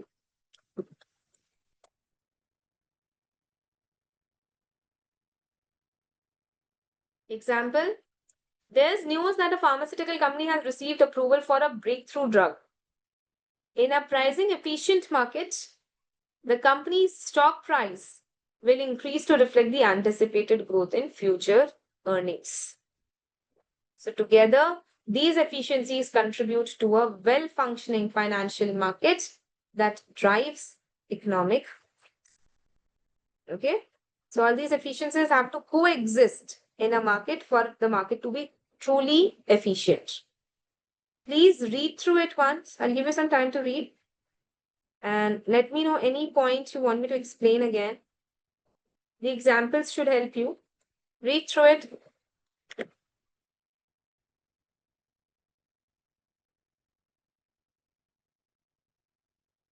Very, very important topic.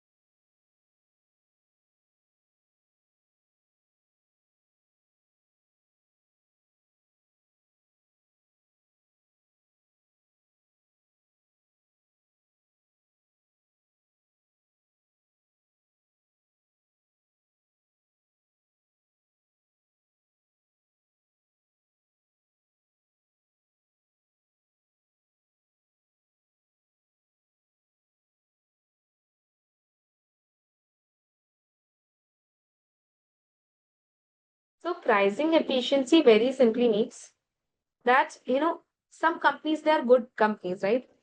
Some companies are bogus companies. A pricing efficient market will give good pricing to a good company and low pricing to a bad company. As simple as that. So pricing efficiency examines whether the market prices accurately reflect all known information about a stock. So that is information about a stock. It means what? A company is good or not. So think about Wipro. It's a reputed company. It's a good company. Now think about some Baba company. It's also listed. So if the markets are efficient, it will give good value to Wipro's stock and no value or limited value to Baba company stock. So this ensures that prices provide a true representation of a stock's fundamental value, the inherent value, the good revenue prospects, profit prospects of a company. All that is reflected in the price of a stock. That is what pricing efficiency is. If the markets are not price efficient, even Baba company stocks would be roaring. Okay? Like that. Clear now?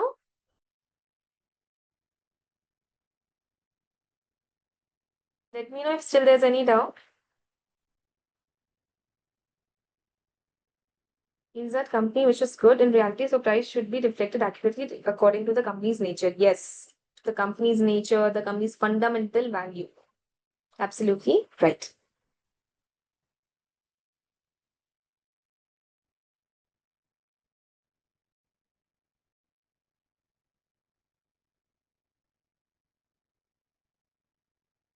So this perspective, the informational efficiency, this extent now, it is discussed further. This extent is defined as weak, semi-strong, and strong form. You know what the extent could be?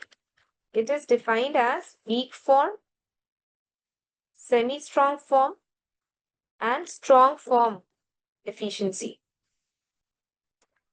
Talking about informational efficiency here.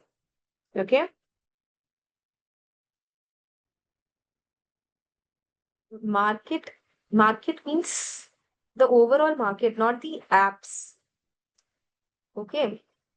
When I say market, it means National Stock Exchange, Bombay Stock Exchange, not the broking apps.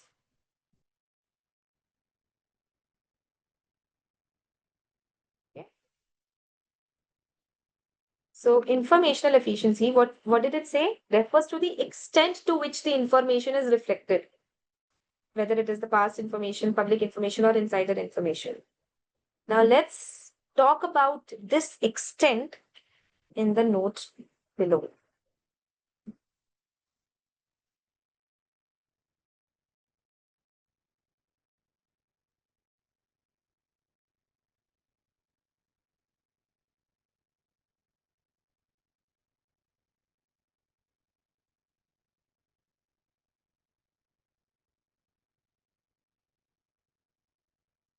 So EMH, or efficient market hypothesis, states that stock prices reflect all available information.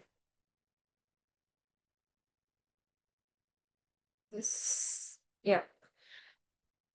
The stock prices reflect all available information, making it impossible to achieve returns higher than the overall market without taking on excessive risk.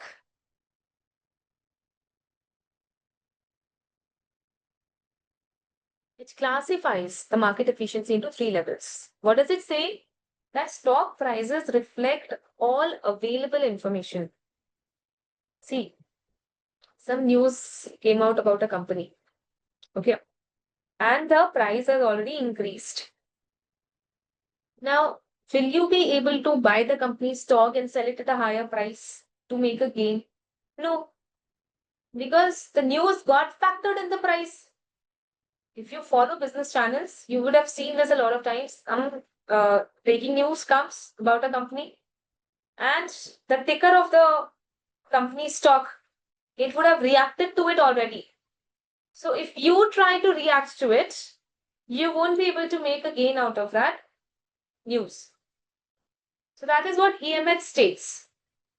EMH states that stock prices reflect all available information, making it impossible to achieve higher returns than the overall market without taking on excessive risk. It classifies market efficiency into three levels. What are they? Weak form,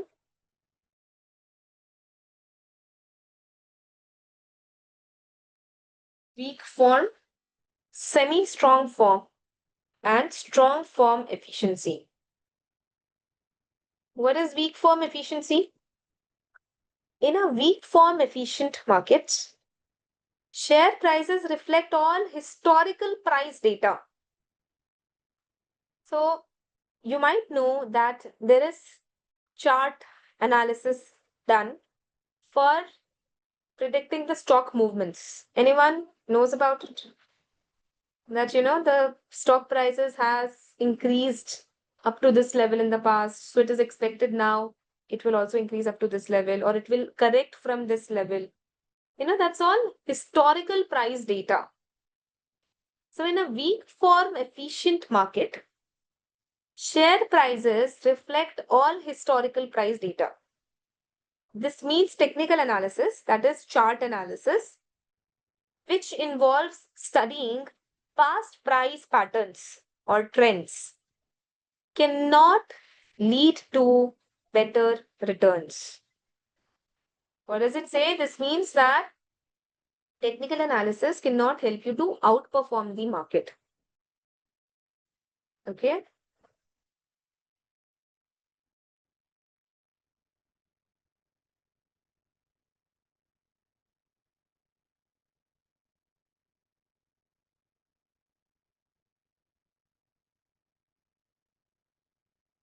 Cannot outperform market returns. Investors can outperform market returns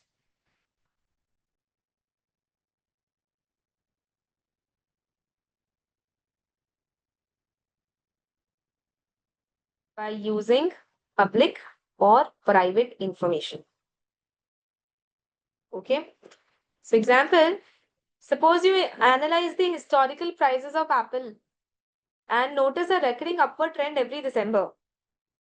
So if the markets of the country are in a weak fall, knowledge of this trend won't help you earn above average returns because past price data is already reflected in the current stock price. So you cannot react to this information. It's already factored in the price. Okay, so the upward trend would have already started reflecting. So you cannot act on this news to outperform the markets. However, if you have some public information about Apple or some private information about Apple, that will not get factored in this stock price because it's a weak form efficient market. And if you know that and you act on it, so for example, you know that labor of Apple company are going to go on strike. So you will sell the company stock because market would not have factored it into their pricing. So you can make a gain out of such information in a weak form efficient market. Semi-strong form efficiency. In a semi-strong form efficient market, share prices incorporate all publicly available information, including financial statements, news reports, and economic indicators. So, neither fundamental analysis. So, this means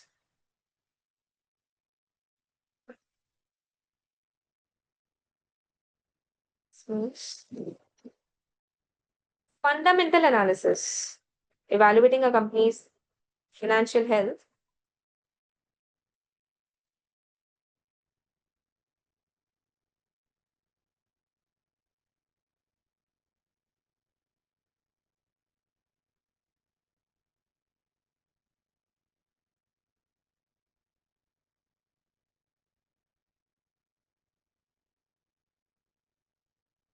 cannot outperform markets because the market instantly adjusts price to new public information.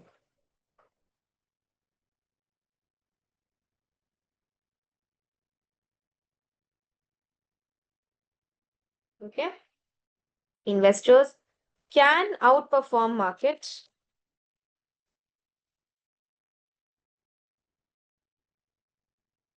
by using private information.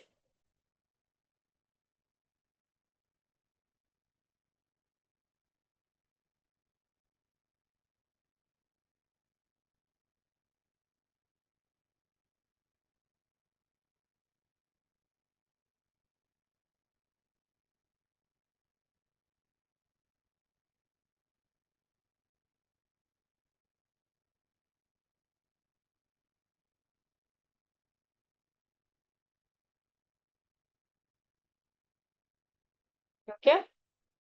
Example, Tesla announces record-breaking quarterly earnings. So it's a public news. In a semi-strong market, Tesla's stock price will immediately adjust to reflect this news. By the time you try to buy the stock after reading the earnings report, the price will already have risen, leaving no room for profit based on this information. Okay. However, if you have some insider information about Tesla, that you can use because the market would not have captured it in the price. Okay. Then strong form efficiency. In a strong form efficient market, share prices incorporate all information. Share prices incorporate all information, including insider information. This means even insiders with confidential company data cannot outperform markets. Okay. This means even insiders with confidential company data cannot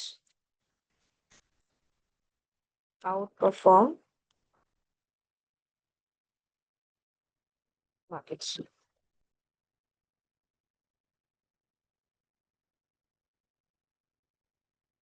Example, imagine an executive at Microsoft knows about a pending acquisition before it's made public. In a strong form efficient market, he cannot profit from this knowledge because the stock price already factors in even undisclosed information. Okay, that undisclosed information is already captured in the stock price because everybody would have been acting on that news. So the demand and supply of the stock would have got this effect captured in the price. So this is rarely the case in real world markets because insider trading is prohibited. So most markets exhibit semi-strong form efficiency rather than strong form. Participants with insider information can outperform markets.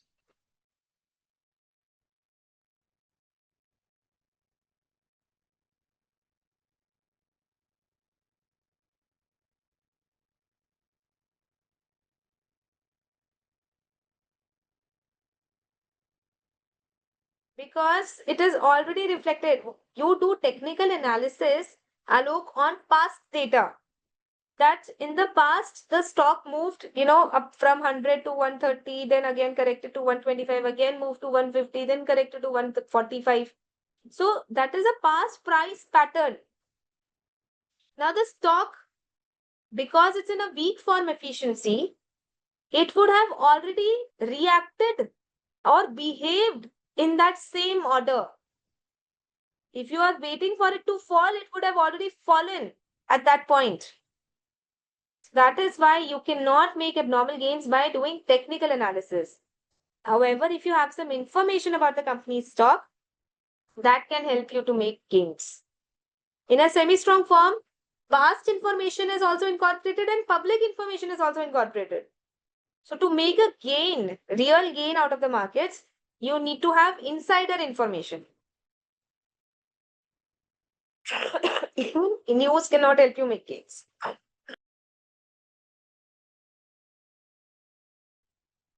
Sorry. Understood?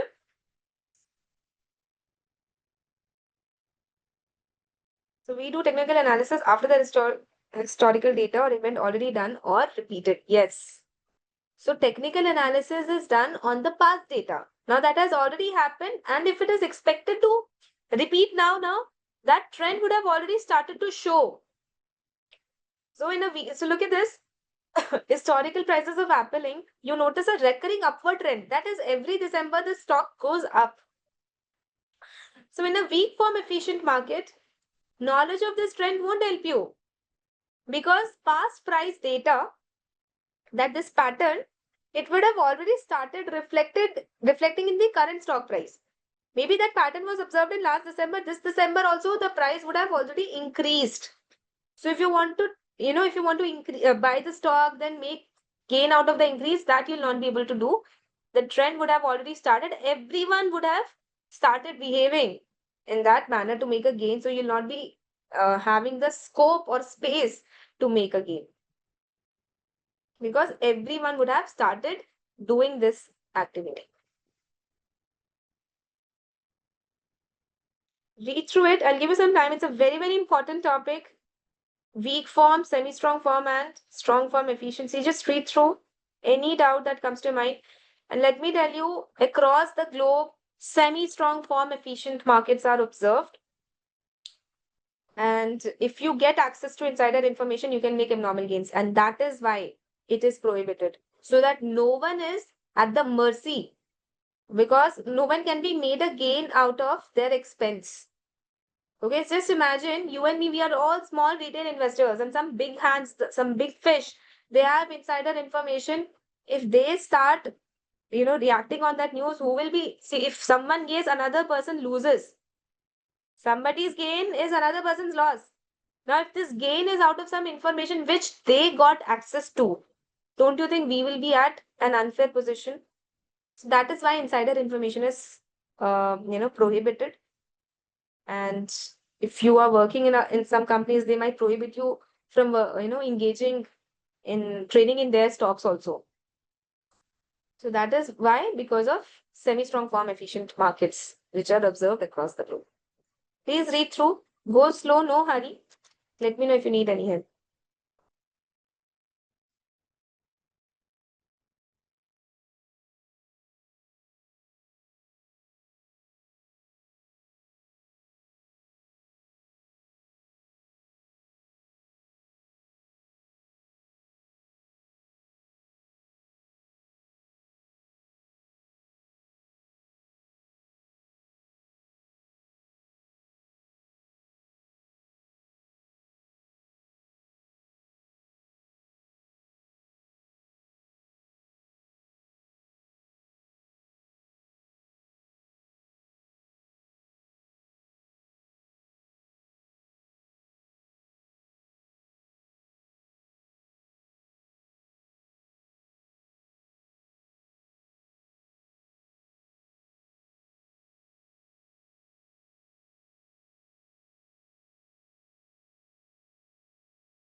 Let me know if it is done. If you're reading, take your time.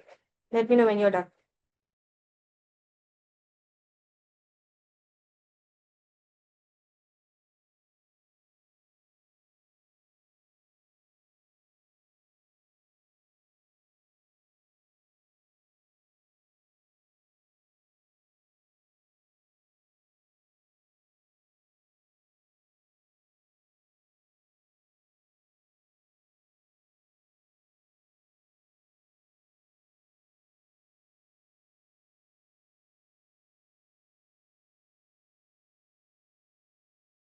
Okay. So always remember 3 forms of efficiency: informational efficiency, weak form, captures only past information; semi-strong form, past plus public information; strong form, all information.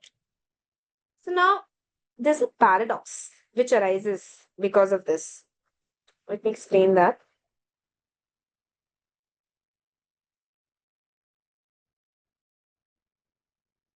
It's a reverse situation.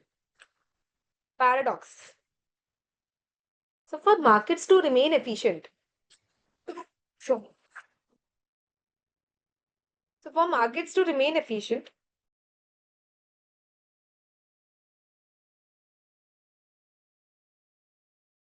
investors must actively analyze information to identify and exploit mispriced stocks. Meaning to say, in short, investors should be active in the market for market to remain efficient. Okay. So if they know they can't make gains, they will not participate. If the markets are not participative, markets will lose efficiency. Think about it. So for markets to remain efficient, investors have to participate. But if investors know that markets are so efficient, everything is priced correctly, they will not participate. Then how will the markets remain efficient and all the things will be priced correctly? You're getting the paradox here. So read with me again here. So for markets to remain efficient, investors must actively analyze information to identify and exploit mispriced stocks. That is, there should be some bait for them to participate in the market. This research and trading activity help align stock prices with their true value. So when they find out a mispriced stock and they start trading on it, eventually with the forces of demand and supply, the stock will start reflecting its true value, thereby ensuring market efficiency. However, if a market becomes perfectly efficient, where all stocks are correctly priced, there would be no mispriced stock left to exploit. Investors will stop trading. So consequently, investors would stop analyzing and trading actively, which will cause the market to become inefficient. So this is the paradox. That if you want them to participate, the market has to be inefficient. And if the market becomes efficient, they will stop participating. So this paradox suggests that a market can only remain efficient if investors believe it is inefficient. If there is a belief among the investor community now that the markets are inefficient, that there are some mispriced stocks left to exploit, then only they will participate and the market will continue to remain efficient. So there has to be a belief of getting the opportunity to exploit some stocks. The paradox emphasizes the importance of active participation by investors in maintaining market efficiency. Without this participation, markets cannot remain efficient. Okay? Without this participation, markets cannot remain efficient. The markets, they stay efficient because of active participation, but the active participation would go away if the investors know that everything is priced correctly. So what will they do? If they can't make any gains, what will they do? They will stop participating. And when they stop participating, markets would become inefficient. So to get over this paradox, the investors have to believe that the markets are inefficient. There are some stocks which are left to exploit, and that is what happens in real life also. No? If it's a strong form efficient, in a semi-strong form efficient market, otherwise, without its insider information, no one would have made gains. But people make gains in the markets. How do they do that? By finding out such mispriced stocks and making gains on it. Okay, that's the paradox of efficient markets.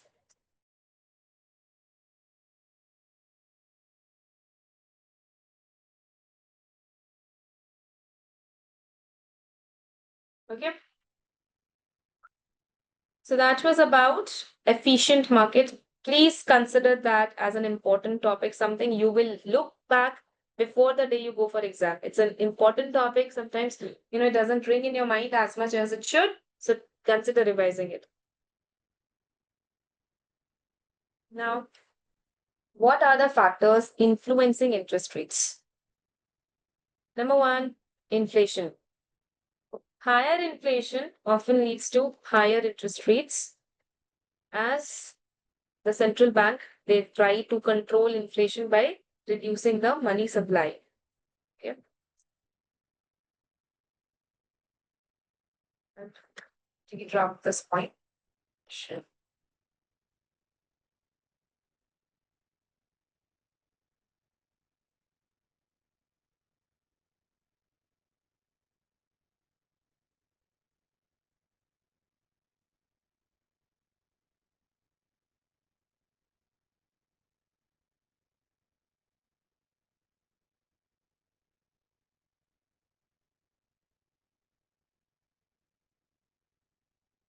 So if inflation in India rises to 8%, RBI may increase interest rates to curb it.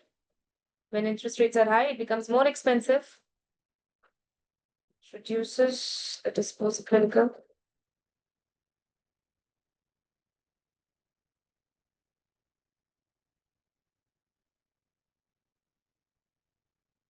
By leading to lower spending. Then monetary policy. Central banks adjust interest rates based on economic objectives like controlling inflation or encouraging growth. The RBI might lower rates during a recession to boost borrowing and spending.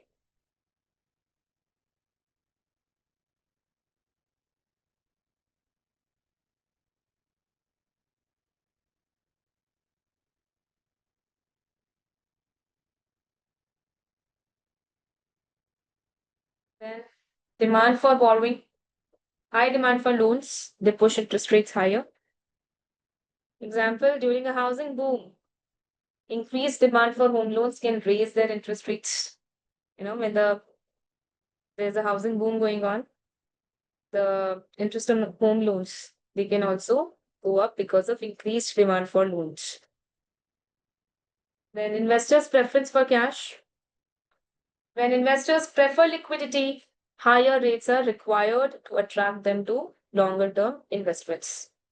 We saw liquidity preference that investors see, think about it. Now, you putting your money for 3 months versus 5 years. You're deferring your consumption for 5 years. So you will want extra compensation if you are, want to put your money for a longer time. So when investors prefer liquidity, higher rates are required to attract them into longer term investments. And international factors, so global interest rates and exchange rate fluctuations affect domestic rates. So what is going on globally that affects your domestic interest rates as well. Okay, so what are the factors? The general factors which influence interest rate. Number one, influence inflation. Higher inflation leads to higher interest rates. Monetary policy, the central bank adjusts the interest rates based on the economic objectives. So if they want to, come out of a recession, they will reduce the interest rates. Then demand for borrowing, if the demand for borrowing is high, interest rates would be high. If the investors' preference for cash, that is liquidity, if the investors prefer liquidity, they will have to be given higher interest rate for higher maturity because they are going to be deferring the consumption of their own money for a longer time. And international factors, global interest rates, they also affect the domestic interest rates. So these are the general factors influencing interest rates. Please take a look. Let me know if you need help with any point.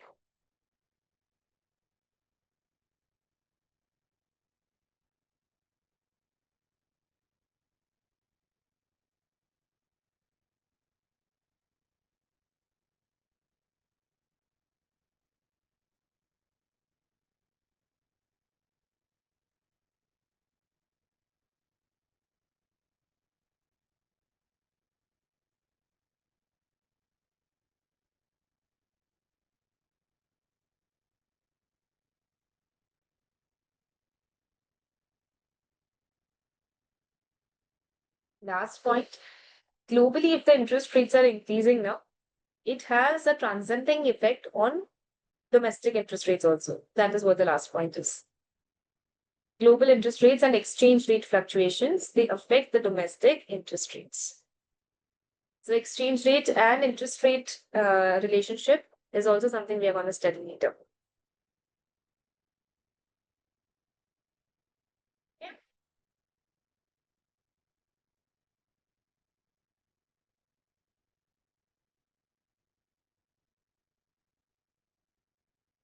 Now there are some specific factors. Level of risk. Higher the risk, it will lead to higher interest rates to compensate for the potential for default because the risk is high for a longer maturity. Or a company which is highly risky, the investors will want higher interest rate for investing in such a company. So a startup company seeking a loan might face an interest rate of 12% compared to a well-established business that pays 5%. Okay. Then duration of the loan. Longer the maturity, higher the interest rate. Why so? Because there is uncertainty. You think about it, okay? I am asking you for money. One option is 3 months. You give me money for 3 months. I want money for 3 months. One is I want money for 10 years. Where do you feel your money is safe? 3 months or 10 years? Where do you feel your money would be safer? If you give me your money for 3 months or for 10 years? 3 months will be safer, of course. Because who knows what will happen in 10 years, right? Longer the maturity, higher the uncertainty, higher the risk. Therefore, the interest rates, they are higher for longer maturity borrowings. Longer term loans usually come with a higher interest rate due to greater uncertainty over time.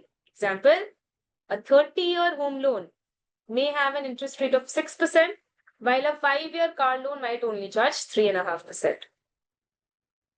Then status of borrower or depositor. Banks charge higher loan rates than what they pay on deposits to earn profit. Of course, if you go to deposit your money with SBI, they will give you some 4-5% interest. And you go to the same SBI to take a loan, they will give you 12-13% interest. They will charge you 12-13% interest, right? So bank might offer a 4% interest rate on savings account, but charge 8% interest on personal loans. Okay. So whether you're a borrower or a depositor determines the interest. Then size. Larger loans often attract lower interest rates because of reduced administrative cost.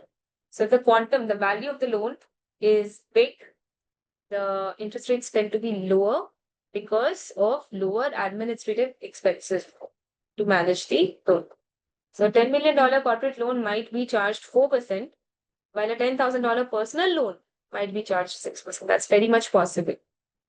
Okay, so these are the specific factors which affect the interest rates. Please take a look at it. Please go through it.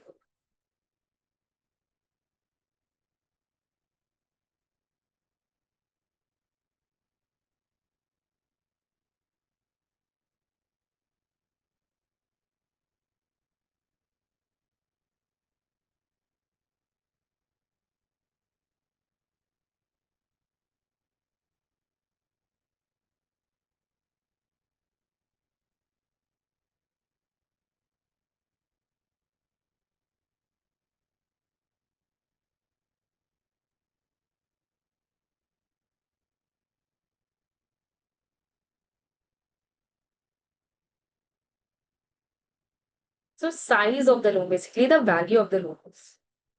The interest rate which is there for bigger loans, they are less. Okay, so you go to take a personal loan from a bank. Okay, the bank will charge you about 13-14% interest. And you're taking a loan for about, let's say, 1 lakh rupees. Now, a company is going to the bank and they ask for a 1 CR loan, 1 crore loan. The interest rate which the bank will charge to such a company will be lower. It tends to be lower. Why? Because the administrative effort involved in managing such small loans versus a bigger loan, it will be different. So, because the administrative effort involved in managing a bigger loan versus so many loans, it will be easier to manage a bigger loan. Therefore, the interest rates are less. Okay. So larger loans often attract lower interest rates because of reduced administrative costs. The banks will want to give away bigger loans because they have to manage less people. Okay. That is why the interest rates are less.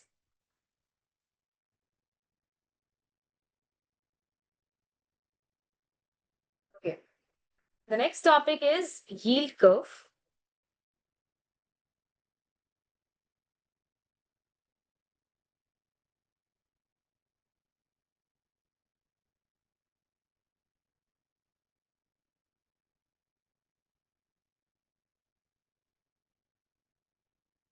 It requires long duration to repay back. No. How can you justify amount and tenure? It is possible the duration is same for both the loans. Of course, longer duration loans will have a higher interest rate, but in this point, the last point, we are assuming that the durations are same, the value is different. Then we are saying that it is better for the bank to give bigger loans because the administrative effort involved will be less. Understood the point? So not necessarily, a bigger loan will have a bigger maturity. It is possible, banks borrow very huge sums for, 2-3 days also. That's also possible.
Please consider this as an important topic, yield curve.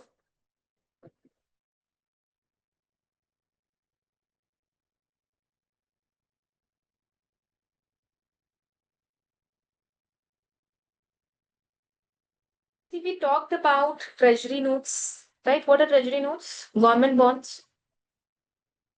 Yield curve is plotted to show how the yield on government bonds, that is treasury notes, vary according to the term of the borrowing.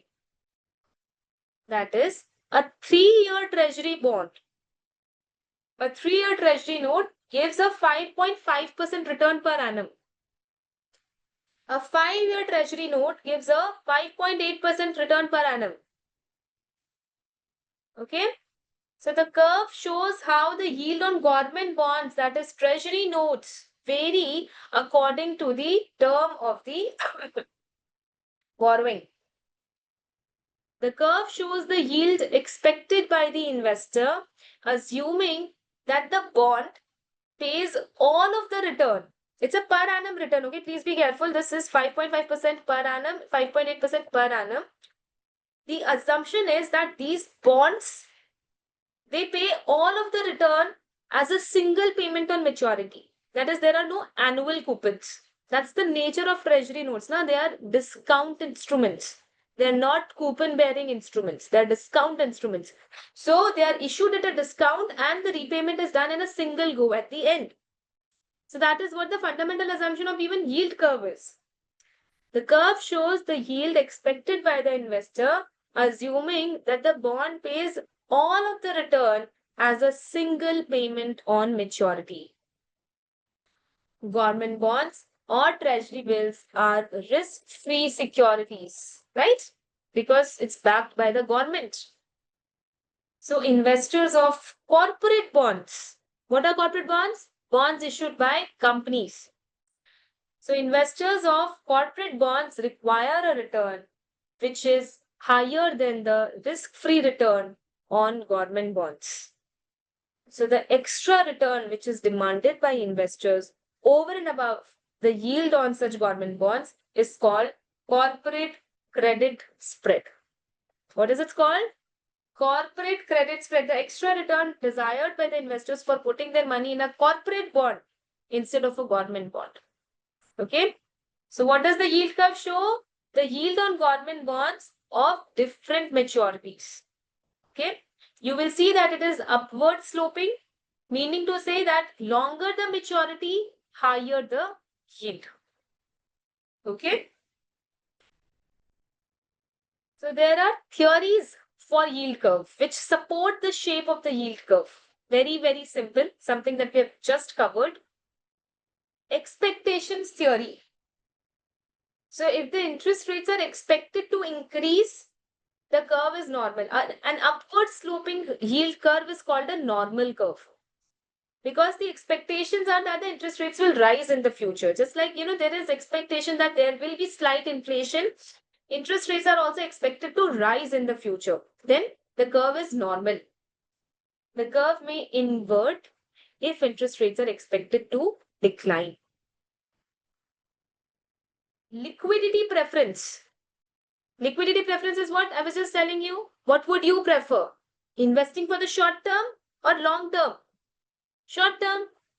Because when you invest your money for a long term, the investor is deferring the consumption of his own money for a longer time.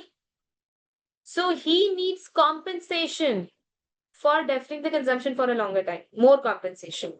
Okay, so that is liquidity preference. Investors prefer shorter maturities.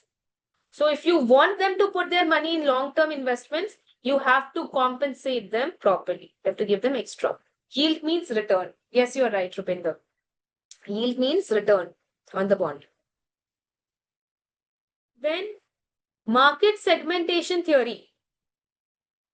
Market segmentation theory means, so each point on the yield curve, that is each point here, each point on the yield curve represents the price of money, that is the rate of money for that term to maturity. If few investors, very less investors, they want to invest in long term, but many borrowers wish to borrow long term. So forces of demand and supply, less people to give money for long term, but more people to take money for long term. What happens? Many borrowers are wanting long term money. The price of long term money will increase. That is, interest rates, long term interest rates will increase, and the yield curve will be upward sloping. So the market segmentation theory says, also known as the preferred habitat theory, it says that different types of market participants, could be individual investors, institutional investors, they influence the segment of the yield curve. More prominent, if, long-term borrowers are more prominent, the curve is always upward sloping. Okay, like pension funds, mutual funds, they want investments for long term. So the graph is always upward sloping. That's the market segmentation theory. And lastly, risk. Riskier the debt, higher the return, higher the yield which the investors will want. So risky debt has a higher yield. Therefore, as the term to maturity increases, that is, there is more uncertainty, the yield on bond increases. You will have to compensate the investor more because of the higher uncertainty in long-term maturities. Okay, so these are the 4 theories of yield curve. What are they? Number 1, expectation theory. Expectation that interest rates are going to rise in the future. Liquidity preference. Investors prefer liquidity. So if you want them to put money for the long term, give them extra compensation. Market segmentation theory. If the demand for long-term borrowings are high, okay, whereas the supply, people wanting to invest their money for long-term is less, the interest rates for the long-term loans would be high. And lastly, risk. There is more risk in longer-term investment. Therefore, investors have to be compensated extra for that. Okay, so that is, these theories reflect the shape of the yield curve as upward sloping. What is yield curve? Shows how the yield on government bonds vary according to the term of the. Please go through it. See if you're getting any doubt.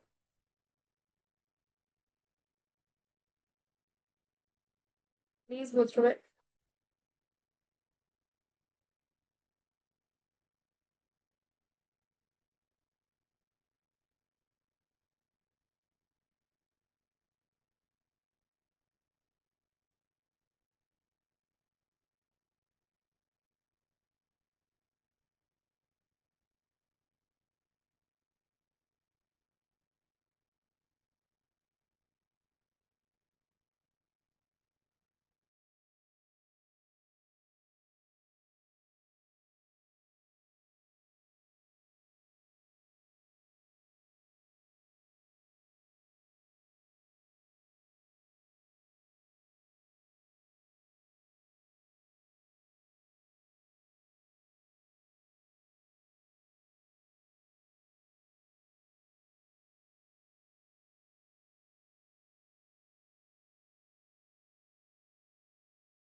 Clear, everyone? Take a look at the theories also. Go through it. Please don't sit idle. Let me know if there's any query.